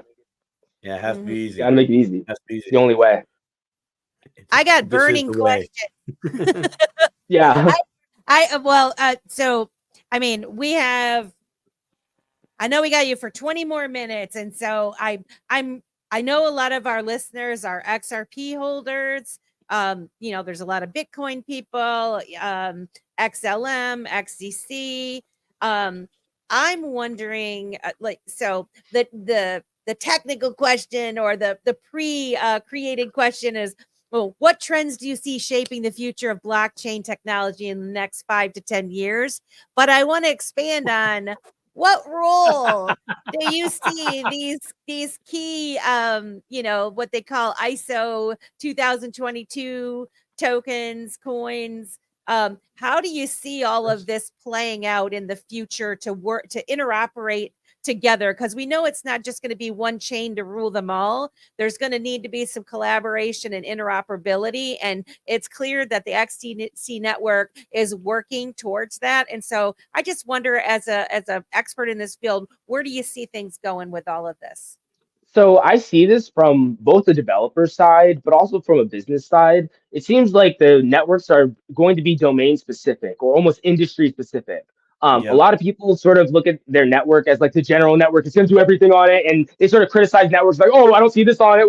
But really, what's going to happen is these networks are going to be very specialized for a very specific type of activity, and each Yep. network is going to have a specific type of activity that people go to that network for. So let's say, for example, like XRP is cross-border remittance. Let's say for XDC, it's automated trade finance and being able to create automated debt contracts. Let's say for another network, it's GameFi, different games are sort of there. Another network, it's supply chain. Whatever it is, a lot of these networks are going to be domain specific. And I say that because there are a lot of different applications that can operate within that domain. And those applications overlap with each other in terms of whether it's finding liquidity, in terms of whether it's trading. Because if you have one network with a supply chain application on it, it'd be very beneficial for all the other supply chain applications to connect with those other supply chain applications versus trying to jump through network to network for different types of engagement. Same thing with cross-border remittance, same thing with trade finance. So I think the biggest thing that you're going to end up seeing, and I see this too, like I say this from a developer perspective, because when I see different developers, part of the reason why they go to different networks is because they see people building those specific things and they can see that their applications can interact with those things as well. And it doesn't necessarily mean that each network is going to be like this walled garden only doing one thing, but it is going to mean that when people go to different networks, they may not just go to one, they will go to one for this reason, one for this reason, one for this reason. And the reason why I brought up the bridges and the stable coins is a lot of people are thinking, oh, well, I create a tokenized asset and move it to a bridge over here. That's not typically what's going to happen. It's going to be capital from one network moving on to another network to engage with another type of activity. You see what I mean? Yeah. Yep. Yeah. Yeah. No, that's already there though. I mean, we're already seeing that big time in the stablecoin community. I mean, first it was Tether, and then you have USDC, but now they're on different chains.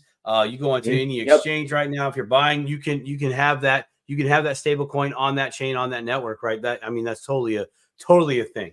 Absolutely. Yeah. That's and you got to have that because it's like you're saying, and I totally see that. You're doing business over here. Okay, cool. You got your liquidity in this stable coin, but it's on that network. Okay, cool. We need the bridge. We need to switch it up. We do that. We do the crossover. Boom. We're onto that network, doing that thing, doing that business, right? Exactly. Yeah. And I think that is key. I think that is key because everyone thinks their network is the network, but it should be the network for this thing, right? And that's what I see. Because what ended up happening when you start looking at it that way, instead of looking at 20,000, crypto networks or the top 100 crypto networks all competing with each other, you only really find you find these clusters, and you might find 5 or 6 networks competing for this specific activity, and 5 or 6 networks competing for this specific activity, and they're all not competing with each other for the same thing because people go to those networks and people build different things on those networks for different things or for different reasons, and people will go to them for those reasons, and they tend to be a lot different. Primarily, like I said, domain or industry specific. And then those applications will interact with each other. Like I said, whether if it's a supply chain application, it'd be great to interact with other supply chain apps. If you're a cross-border remittance, well, every country has applications operating in cross-border remittance. You want to be able to have a network to engage with everybody in that. It's being able to find that domain and then be able to find that specific industry to be able to satisfy that type of service. And then that's really the thing with business. That's really what I see now is that businesses are going to go, okay, we're going to go to this network for this. We're going to go to this network for that. And we're going to mostly focus on that because everyone seems to think that they think that the business is going to choose one network and that's it. BlackRock chose our network. We won, guys. We won. BlackRock chose us. We won. We won. And it's like, no, like y'all can eat, bro. Yeah, and it's like they're there for a specific activity. They'll go to another network for another specific activity. They'll go to another network for another type of activity. And it's really what ends up happening is, are you guys familiar with the Metcalfe effect or Metcalfe's law? Yes. Oh, you talked about I remember you talking. Yeah, about the networking effect. Tell our audience a little bit about that. Can you expand on it for the audience? So yeah, in a network, each additional participant creates an exponential amount of connections. And what ends up happening is these connections aren't just general connections. They're usually focused on, you can see this with social media. Like if that was the case, there'd be one social media application, that's it. But people go to Instagram for pictures. People go to Facebook for family. People go to Twitter to yell at each other over. Like you go to specific applications for that specific type of engagement. You would never go to Facebook so you can, I don't know. Maybe you might tell off your uncle or something. But the same type of activity that you see on Twitter, you're not going to see on Facebook. Same activity you see on Facebook, you're not going to see on Tumblr or 4chan, right? They have a very specific type of activity, and the people that come onto those applications engage in a specific way. Same thing when it comes to these blockchains. So that's a good way to look at it. No, that's great. That's great analogy. That just shows, but that just shows that's a digital representation of human behavior overall, right? Just is, right. Even down to the everyday working bee. Where do you shop? Why do you shop there? Well, because there's nowhere else. But if there was somewhere else, where would you go? I'd probably go over here. Why? Because of XYZ. Same, right? Exactly. Human just comes back down to human behavior. No, I love that you put it that way. Because there isn't just one. And technically, it's hard to point down one thing because you can break that one thing into other things and break those one things into other things. And at a certain point, when it gets too big, it's not one thing anymore. It's a collection of things, and those collection of things do different things. And it's good to acknowledge that because I think people look at everything as a monolith sometimes, and you have to remember that there's a lot of things going on all at the same time. Like I see this a lot because people focus a lot on the layer ones, but don't necessarily focus on the applications that people are launching on these layer ones, and that's essentially what's going to bring the value. Yes. Right. That's the value. And we've talked about this before on the show and as well as in the private, Quincy. Value never equals price, or price never eats value. The value is far more worth than the price, right? Yeah. Always. What you end up seeing is the value is abstract, and people, you know what price discovery is? This idea of price discovery. There's this notion of where the market doesn't really know how to value something yet. And there's this ongoing idea. That's why the price is volatile. It's like, is it overpriced? Is it underpriced? So value is incredibly abstract. And the more people that engage with it, the more clear it becomes. But it's hard to tell what that is until maybe it seems obvious now, but when when Facebook first came up, people were like, what's the point of Facebook? I can just what's the point? And that's it, because it was an abstract idea. What are you supposed to? Now it's obvious. Oh, I can interact with my friends, get my friends, but it's hard to be able to see what that. And don't get me wrong, people may value Facebook as a company a certain way. People may value the notion of going on social media a certain way. But the biggest thing is it's just that the value proposition is abstract, and it takes a while for people to start realizing what that is. And when people start going into price is essentially the set idea on what I'm willing to give up for this proposition. And that's constantly ongoing in terms of being debated on how much is this worth? How much does this cost? Is this worth what it's cost? Am I able to? It's entirely flexible. But the biggest thing is the cost will almost never reach the value. If it did, you'd see markets do this. They go up, you know what I mean? The cost never equals the value. It's so abstract. And it goes vice versa. It may be overvalued and it comes down like this again. So it's really hard to be able to see what value is from an abstract sense. So you have the price discovery of constantly being able to find where that is. Yeah. Right. Exactly. I always use the hammer analogy. I can go down to the hardware store right now. I can pick up a hammer, $10, right? But what I use for that hammer, utility, right? That hammer is making me dollars all day, every day, but it only cost me $10. So how much is the hammer really worth? Well, initially $10, and what I can do with it thereafter is where the real value is, but it's not related to the price. And then a beautiful thing about that is because you may go, well, if it's so valuable, why is the hammer only worth $10? Well, guess what? If a lot of people also started doing what you're doing, there's more demand for the hammer, which means there's, you see what I mean? There's an element of being able to materialize the value of the hammer because other people are able to expand that value in terms of what they're doing as well. That's the utility component. So there's the abstract value of what you're able to do with it, but then there's the abstract sense of having a bunch of people all come together and also realize that and then demand that thing that was able to create that means for value in the first place. It's a perfect example. Like I think a good example of that could also be like when you see a plot of land. What's the value of a plot of land? Well, you could put a home there, you can build a building there, you can create a well. There's a lot of different things. But then once that thing is there, the value of that has changed now. You see what I mean? So it's one of those things where things are always constantly in a sort of change. And it's always hard to be able to judge the value of something. And that's the thing. What's the potential value of that land? Because if you sat there and said this land's worthless, but then someone goes, hey, look, man, there's a bunch of oil under that land. The value of this could be insane. Who knows? And maybe we don't know how much oil is under there, but there's a potential component as well. So it's always abstract in terms of being able to see what value is and what can materialize as, and then what the expense is to be able to do that. Yeah. Well put. Absolutely. Well put, man. Hey, a little message here from Trini. He says, what up? Just made it here. Quincy, take a breath and have a drink. Oh man, the classic. Yeah, that's the classic line. Oh yeah, Quincy, slow down. Or so yeah, I'm all with it though. I love it. Welcome, Amy Adams. Thank you for coming to the Dip a Toe show. And our good friend Wilma, Miss Crypto Nurse. She says hello, Quincy. Oh, Wilma, hi. Yeah. She was so nice at Vegas. Yeah, Wilma, she's a sweetheart, and her sister too. Awesome. And And our friend, that was a good time. our friend Heather Lee has stopped by. So we only have a few minutes left. Where do you see all this going? So you are intimately involved in all of the different things that are being built, and I'm sure your friends and people that are building things in based on your conversations with the different businesses and institutions that you're talking with on a regular basis. How close are we before all this stuff is coming together? What's your what are your thoughts? Are you thinking 5-10 years? So let's reframe how we look at this. Let's look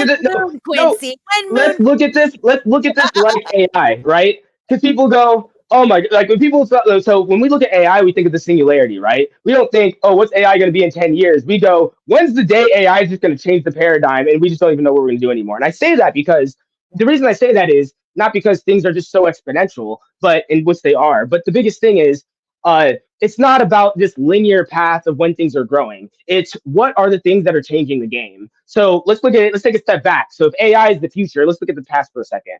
What was the previous thing that essentially created a paradigm shift? Well, look at Facebook, for instance, right? There was this notion of, if you ask somebody in 2004, when is social media going to be the thing? Well, there's this notion of, well, where's the paradigm shift?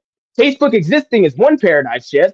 TikTok existing is another paradigm shift. And I say that because when Facebook came out, monetization online isn't really a thing. When TikTok came out, that was the new monetization platform for all the new influencers. These are different paradigms to look at. But if we were going to say when is social media going to be the biggest thing, I could have been in 2004 saying it is the biggest thing.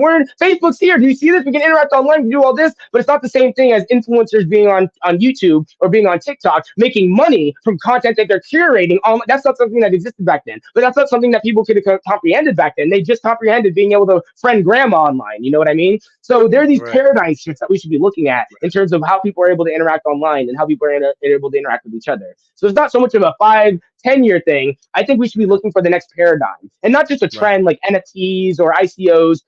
What are tangible things that we're able to see that are able to change the game? I think we saw that originally. So if Facebook was the first paradigm for social media, we could look at Bitcoin as that for the first paradigm. And that was just being able to send money over the internet. Boom. That was the thing. Boom. No smart contracts, no nothing. But then let's say smart contracts are the next paradigm. Now you can create automated code on top. You can create code that automates different tasks on chain on top of Move Money. That's another paradigm. But maybe that paradigm's not what's it called? Sufficient enough for us to be able to see how valuable it is. We can see the same thing with social media. Exponential. Now let's say in social media, we're able to see the value of interacting online, but when did people start being able to monetize? Well, I think that was YouTube's partner program in maybe 2010, maybe 2012. And then after that, everyone monetizes. Twitter monetizes, TikTok monetizes, everything monetizes now, but that's a paradigm shift. So if I was back in 2004 or back in 2008 or whatever, trying to say, well, when's the next whatever, one, it'd be really difficult to see where the next paradigm would be, because how am I supposed to guess that monetization online is going to be the biggest thing? Or even online media now. People get more of their news online than they do from TV. These are different paradigm shifts. So I think we should be looking at these things in terms of paradigm shifts, in terms of how people are able to utilize these technologies to move forward. It's harder. I say that it's a little bit harder to do that, but it's easier to see, because we say that with AI. We don't go, what's AI going to be in 10 years? It's like, well, if AI shifts tomorrow, what's AI going to be next week? You know what I mean? That's how we should be looking at it. Yeah. Yeah. Well said. Wow. Well, the other thing is I mean, we're transforming our banking system, right? From the old to the new. That's something that that I think is well down the road. Want to hear my opinion on that? I do think, yes. I call it out. There's an idea that I have, right? I'll call it an idea because I think it's a good one. But there's this construct that I have as the Alpha Company or the Alpha Corporation. Now, what is this, right? Well, all these everyone likes to go, oh, we're going to be tokenizing these assets. These banks are going to be doing this, blah blah blah. What we tend to see, and I've noticed this with other paradigm shifts, this always happens. So you have the establishment, right? People that have already been doing it. Now, before that with Facebook, that might have been the traditional cable media or something. Before social media saturation, that might have been whatever the previous thing would have been. And the reason I say this is, what happens is you see a new person come into the space that didn't exist in the space before. They change the space based off an innovation that they have, and now the space is entirely different. Now, I say that because a lot of people are waiting. They're sitting back and they're going, where are the banks? Where are the banks? I don't see them. I don't want to see them on chain. Where are they? I actually end up talking to a lot of these too. But what I end up seeing too is when I talk to a lot of other businesses, whether it's startups, I'm like, look, what may end up happening is you might end up seeing, and this is what I call Alpha Company, a startup or a small organization or a small company, whatever. And it doesn't mean, when I mean small, I mean smaller than everybody else that's already in here significantly. And you see that with AI. OpenAI came out of nowhere. There's Facebook, there's Google, there's Microsoft, but then OpenAI with a grant of like $50 million is now this giant AI company, right?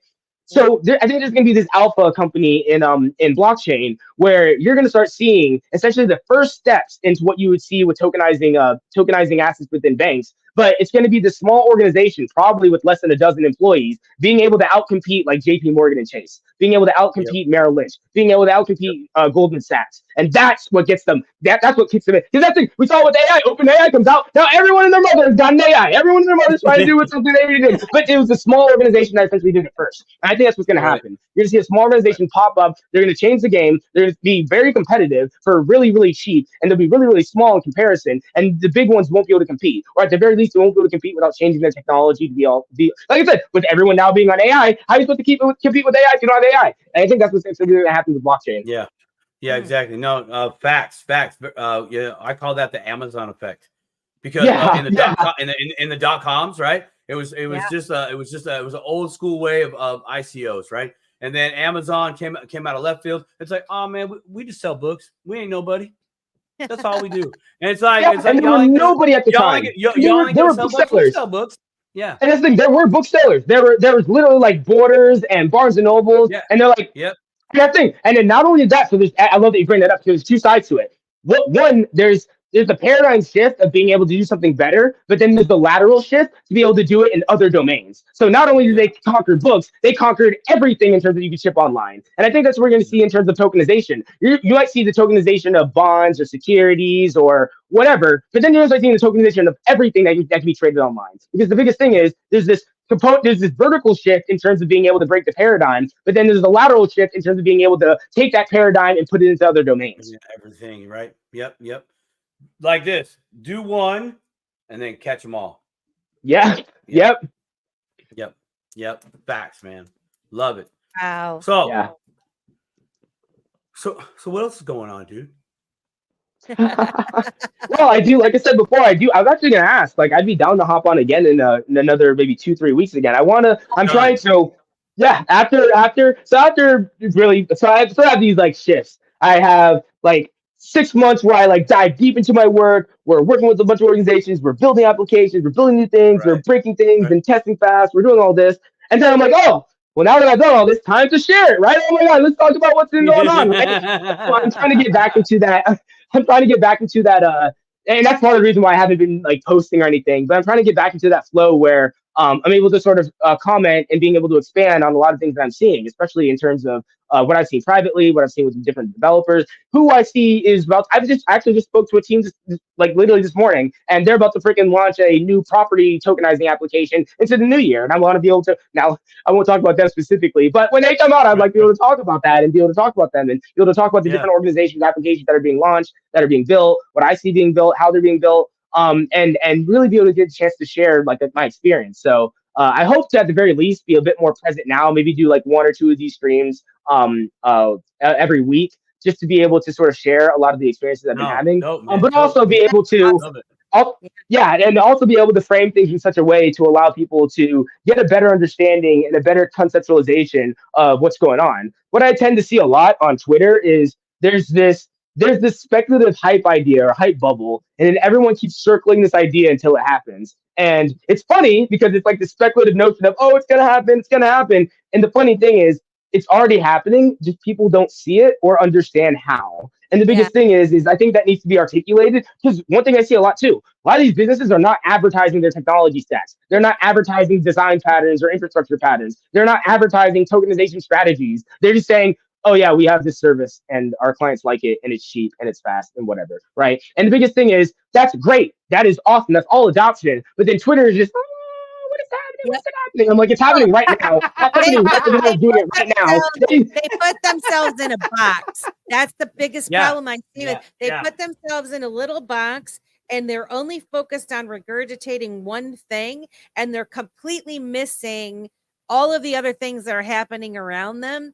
And the news does get out. It's just people aren't looking for it, or when they read something, it's not clicking up here what they're talking about, or even, you know, is some of the different conferences and papers and things that I read, they're off the beaten path, but they're out there, and it shows that there's progress being made and the wheels are turning, and there's so many people that they don't see it.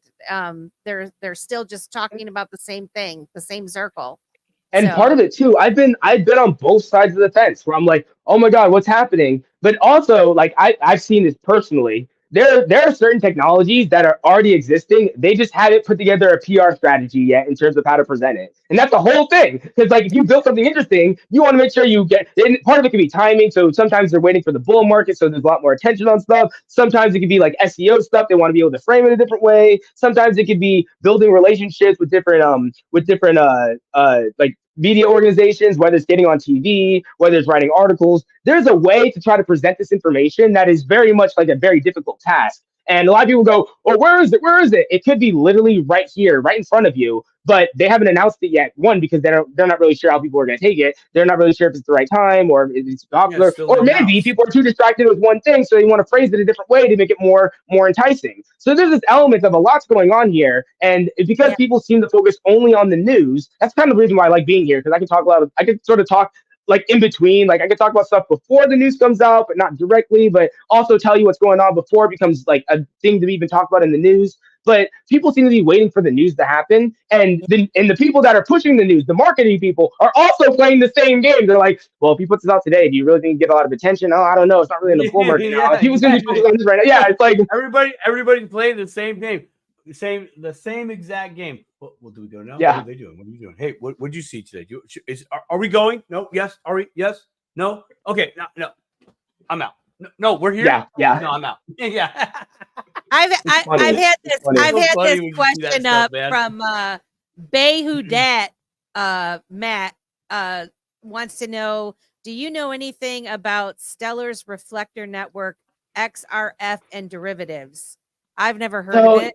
Yeah, I've been the biggest thing is, it's funny too, because it's sort of like a reputation I gained when I first came on the scene. When I was working at that firm, I used to study basically every network under the sun. But for the past 3 years, I've been primarily XDC focused, really EVM focused. If you ask EVM questions, I've got a lot of stuff to add on that. But other than really Ethereum or XDC, or any other sort of popular EVM trends, I haven't been really following. EVM stands for? Ethereum virtual machine. So when you hear about EVM networks, usually the network is like a fork of Ethereum and essentially utilizes Solidity contracts and stuff like that. And the reason I say that is every network is doing something different. Yeah. So from a broad standpoint, it's easier to talk on the EVM, but I'm not entirely familiar with what Stellar's doing. Dope. Dude, Well, Quincy, we're we're so glad you're back, man. Because you Yeah, really I want to make this a regular thing. I want to like make this like a regular thing. I feel like, oh man, it's like this is like a Anytime, my fresh friend. breath air. Like, yeah. No, this is great, man. This is just this reminds me a lot of Vegas where we could just talk, shop and talk about the reality of like, it's like, you know, you're saying it's here. Look, man, it's here in the cup, but no, you can't see what's in the cup yet because the people that made this literally like, well, we don't know if they're gonna like it yet. Yeah, literally. Yeah. Like, Okay. and I see it both ways because people go, but why? But why? I've seen it go both ways where they put out an announcement and everyone goes, oh my God, this is, wow, I don't care about this. Well, they thought this was big news. Who cares? And then the marketers are like, oh God, man, they didn't like our announcement. What about the next one? Is it big enough news? Are people gonna care? Like, yeah. Well, dude, that's gotta be such a funny thing to see. You're just like, man, everybody's crapping their pants both sides of the streets, dude. It's like, hey, simmer down now. Simmer down now. Try it. That's it. Yeah, just try it. Right? See how it goes. Yeah, I'm sorry your team lost the Super Bowl. It's just Super Bowl, man. This is the real world right here, you know. Yeah.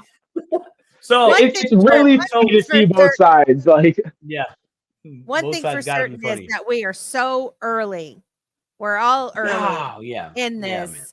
And so if you can just speak to that and anybody that's watching this, we've got 794 people watching the Dip and Toe show. We appreciate you so much. If you'd be so kind as to like, share, and subscribe to our channel. We're really a small channel. We're trying to grow.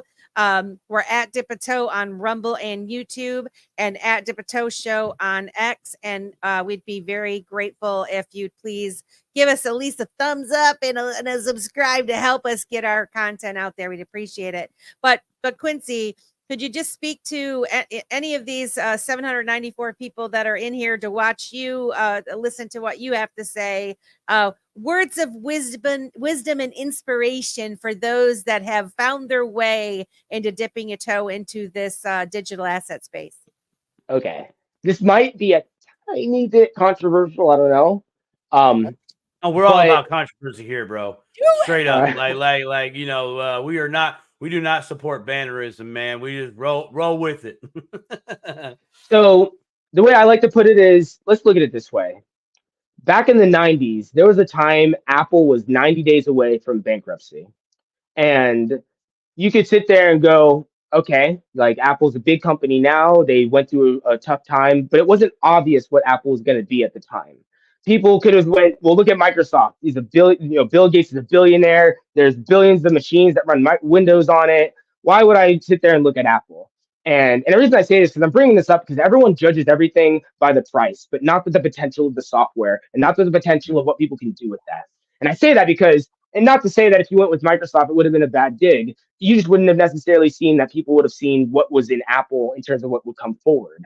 And the biggest thing is, this is not a game of price. This is a game of potential. And it goes both ways, because if the potential's not there, you have crashes. But if the potential is there, you have the kings, the winners. And the biggest thing is you're looking for potential, not looking for the next trend, not looking for the next price, not looking for, oh, how much has this token gone up today versus yesterday? And don't get me wrong, because people want to go, oh, but you want to find potential. You want to, and I only say that because when I bring up the analogy with Apple, there are plenty of people that would say Apple's a dead company. It's dead. Who cares?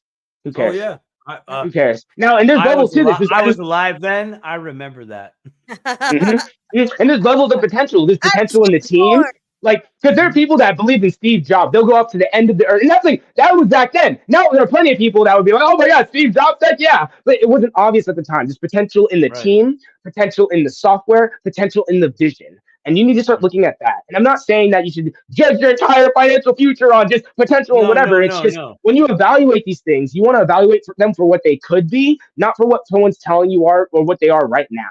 And the reason I say that is these things are rapidly changing all the time. And the biggest thing that you want to be able to find is what is the thing that's going to create that paradigm shift. because that paradigm shift is essentially, that's why it's not a linear thing. It's a shift. It's a shift thing. It's gonna be one thing that, or not even one thing, but a collection of things that shift how we look at them, and those things are going to create other things that are going to create a shift of how we look at it as well. And I only say this because everyone goes, oh, the price is this, the price is that, your network sucks, your token's that. And it's just like, if you want to sit there and start criticizing the technicals of it, or you want to criticize the team, or even want to criticize the vision, that's great. But when we start going, oh, your price didn't go up like mine did, therefore I'm better than you, that's like me saying Apple is, or me saying Microsoft is better than Apple because they have a higher market cap, or because the value went up this. And everything, we all know there are manipulation games in play. There are manipulation games on all fronts. People are pumping their tokens to make them look better than they are. People are lying about their project just to make them see better than they are. There's a lot of things that are going at hand that people will take advantage of this. And the biggest thing is you need to have an understanding of what it is and what it could be. And you can have faith in the team, you can have faith in the software, you can have faith in the vision, right? But the biggest thing is I don't want people to have faith in is just this general notion of, well, the price went up, therefore I'm right. Because, well, just as there are developers out there trying to build new software, there are a bunch of shysters out there trying to look at FTX. Literally, look at all the people out there that are playing bull crap and basically saying, well, the price went up, therefore we're good. Until you're not. Right. And that's the thing. If you were able to take a look at it for what it is, what it could be, for what the team is, for what the team could be, you would see a lot more than just this notion of everything's fine because they made a little bit of money. And guess what? Right. When everything's not fine, you lose a lot of money. So no, that's great perspective. I would liken that to anybody out there that is an avid professional sports fan. Okay, you guys look at the team, you look at the manager, you guys are looking at the history. You're able to look who's on that team. You're like, hey, you know what? I think they got potential here. So what do? You start buying tickets. You start going to the games. Right now, you're investing. You've essentially in the crypto space. You've bought that coin, and you're still watching the team. Okay, hey, we didn't make it this year to the playoffs, but we got damn close, and that was a hell of a lot better than we did last year. Things are rocking and rolling. That's great perspective. And I love that sports analogy too, because there's an element where you're like, this player is a good player, but I don't know if they're mature for it yet. They may not be going to the Super Bowl this year. I can see it in 2 years. They may not, or this coach, this is a young coach, a lot of potential. He grew the team a little bit, but if they had one or two key players here, I say that's the key part. Because if everyone just bandwagon, then everyone would be, I guess, not a Patriots fan anymore. But the biggest thing is everyone just pile into one. Everyone just pile into one team, and then guess what? Guess what? That'd be so beautiful. Imagine. So I love this analogy. This would have been so gold. So imagine just being a bandwagon, right? Oh, well, and let's say it's 2018 or something, back when Brady was on the Patriots. And you're like, I don't know anything about football. I just know the Patriots go to the Super Bowl every year. So you just vote on the Patriots. And you don't care about anything. I just vote on the Patriots. Well, as soon as Brady leaves, I vote on the Patriots lose. What happened? What? But you didn't actually take a chance. You didn't actually look at what the team was. You didn't actually, and maybe I'm putting too much weight into Tom Brady here. But my premise is, it's a great example. It's a great example. Yeah, you're gonna miss the thing that's actually valuable if you don't actually look for what it is, and that thing, and vice versa. Imagine like what was it, Patrick Mahomes? Imagine just looking at any team and you're like, yeah, Kansas City's cool, but like, if say it's first year or something or whatever, you're just like, whatever. You can see that kid in college that, hey, man, there's a lot of potential here. Whoever he goes to, there's gonna be a lot of it. Definitely. So there are a lot of people that are almost like anticipating this, and there's some people that are just waiting for it to happen. And I think we should be focusing on what is that potential, that abstract value, and how can it materialize versus, well, I see that this is the top one, therefore I'm going to hop in on it. And the next thing you know, you're a Patriots fan and you're not understanding why the Patriots are losing. Like, bring me another beer. Yeah. That's great. That's a great analogy, my man. That's solid. Okay, so I got two kind of they are personal questions, and you don't have to answer them or not. First, what month is the big day? Oh. March 2025. I'm actually excited. Perfect. Really excited. And do you got cold feet yet? Because you can call me anytime, man, if you get scared. Actually, a little stressed, but it's exhilarating, all the way around exhilarating. Man, so I'm happy for you on that front, brother. I mean, all fronts, of course, but on the personal stuff, man, that's fire, man. I really I look forward to meeting her someday in the future. That would be really, really cool. As well as bringing my wife around. I hope so too. Everybody thinks I'm not married. It's facts.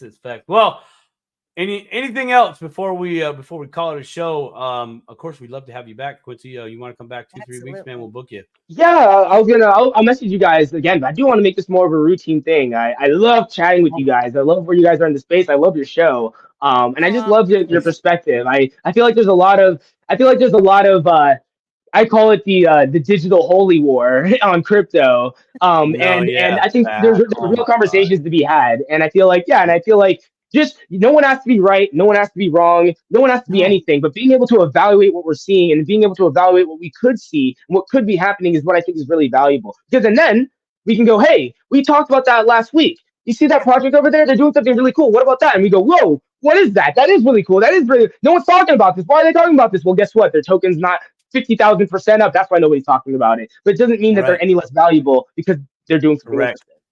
Correct. You know, I like that. Yeah, let's keep that conversation going because this space very much needs this. I know we talked about it in Vegas. We talked about how far more valuable the vision is than anything else. You know, the vision, and you brought that perspective tonight. So yeah, we can keep that conversation going all damn day because we need it.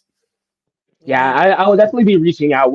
I hope to get this on an ongoing basis just because this has been a lot of fun. I'm hoping to be a lot more public in the next coming months just to really share my experiences. But I see a lot going on as well. I've actually been working with a few sort of different organizations on tokenization. So I'm hoping I'm able to share a little bit on that, as well as be able to sort of like showcase a little bit of what I've been doing. But yeah, I'm hoping to make this more of a regular thing, just to be able to share my thoughts, share my experience, and also be able to communicate with other great people like yourselves in terms of what's going on and everything. It's just been great. Oh, you're Perfect, so man. awesome. You're awesome, Quincy, man. Thanks for showing us some love by showing up and sharing everything that you've shared with us today. I look forward to us helping you get this information out there and having a good, honest, hard conversations about what it is and being able to see that in real time if we're able to in the future. I love it. Yeah. Thank you so much. Final thoughts? My final thoughts are I'm honored that you came on our show. I'm so happy. This is a wealth of information. Do epic shit. I'm going to have to listen back to this show a couple of times and take notes in private. But I sure do appreciate you coming and sharing your knowledge with us and your perspective. And I thank the 816 people that are watching the Dipito Show. We appreciate you. We love you. We love all of our regulars. You add value to this community, and we love you very much. And anything from you, Simon? Ending thoughts? These are the deuces, and we are cabooses. We'll see you next time. Every Wednesday, 8 p.m. Eastern Standard Time. We'll see you next time. Bye, guys. Bye.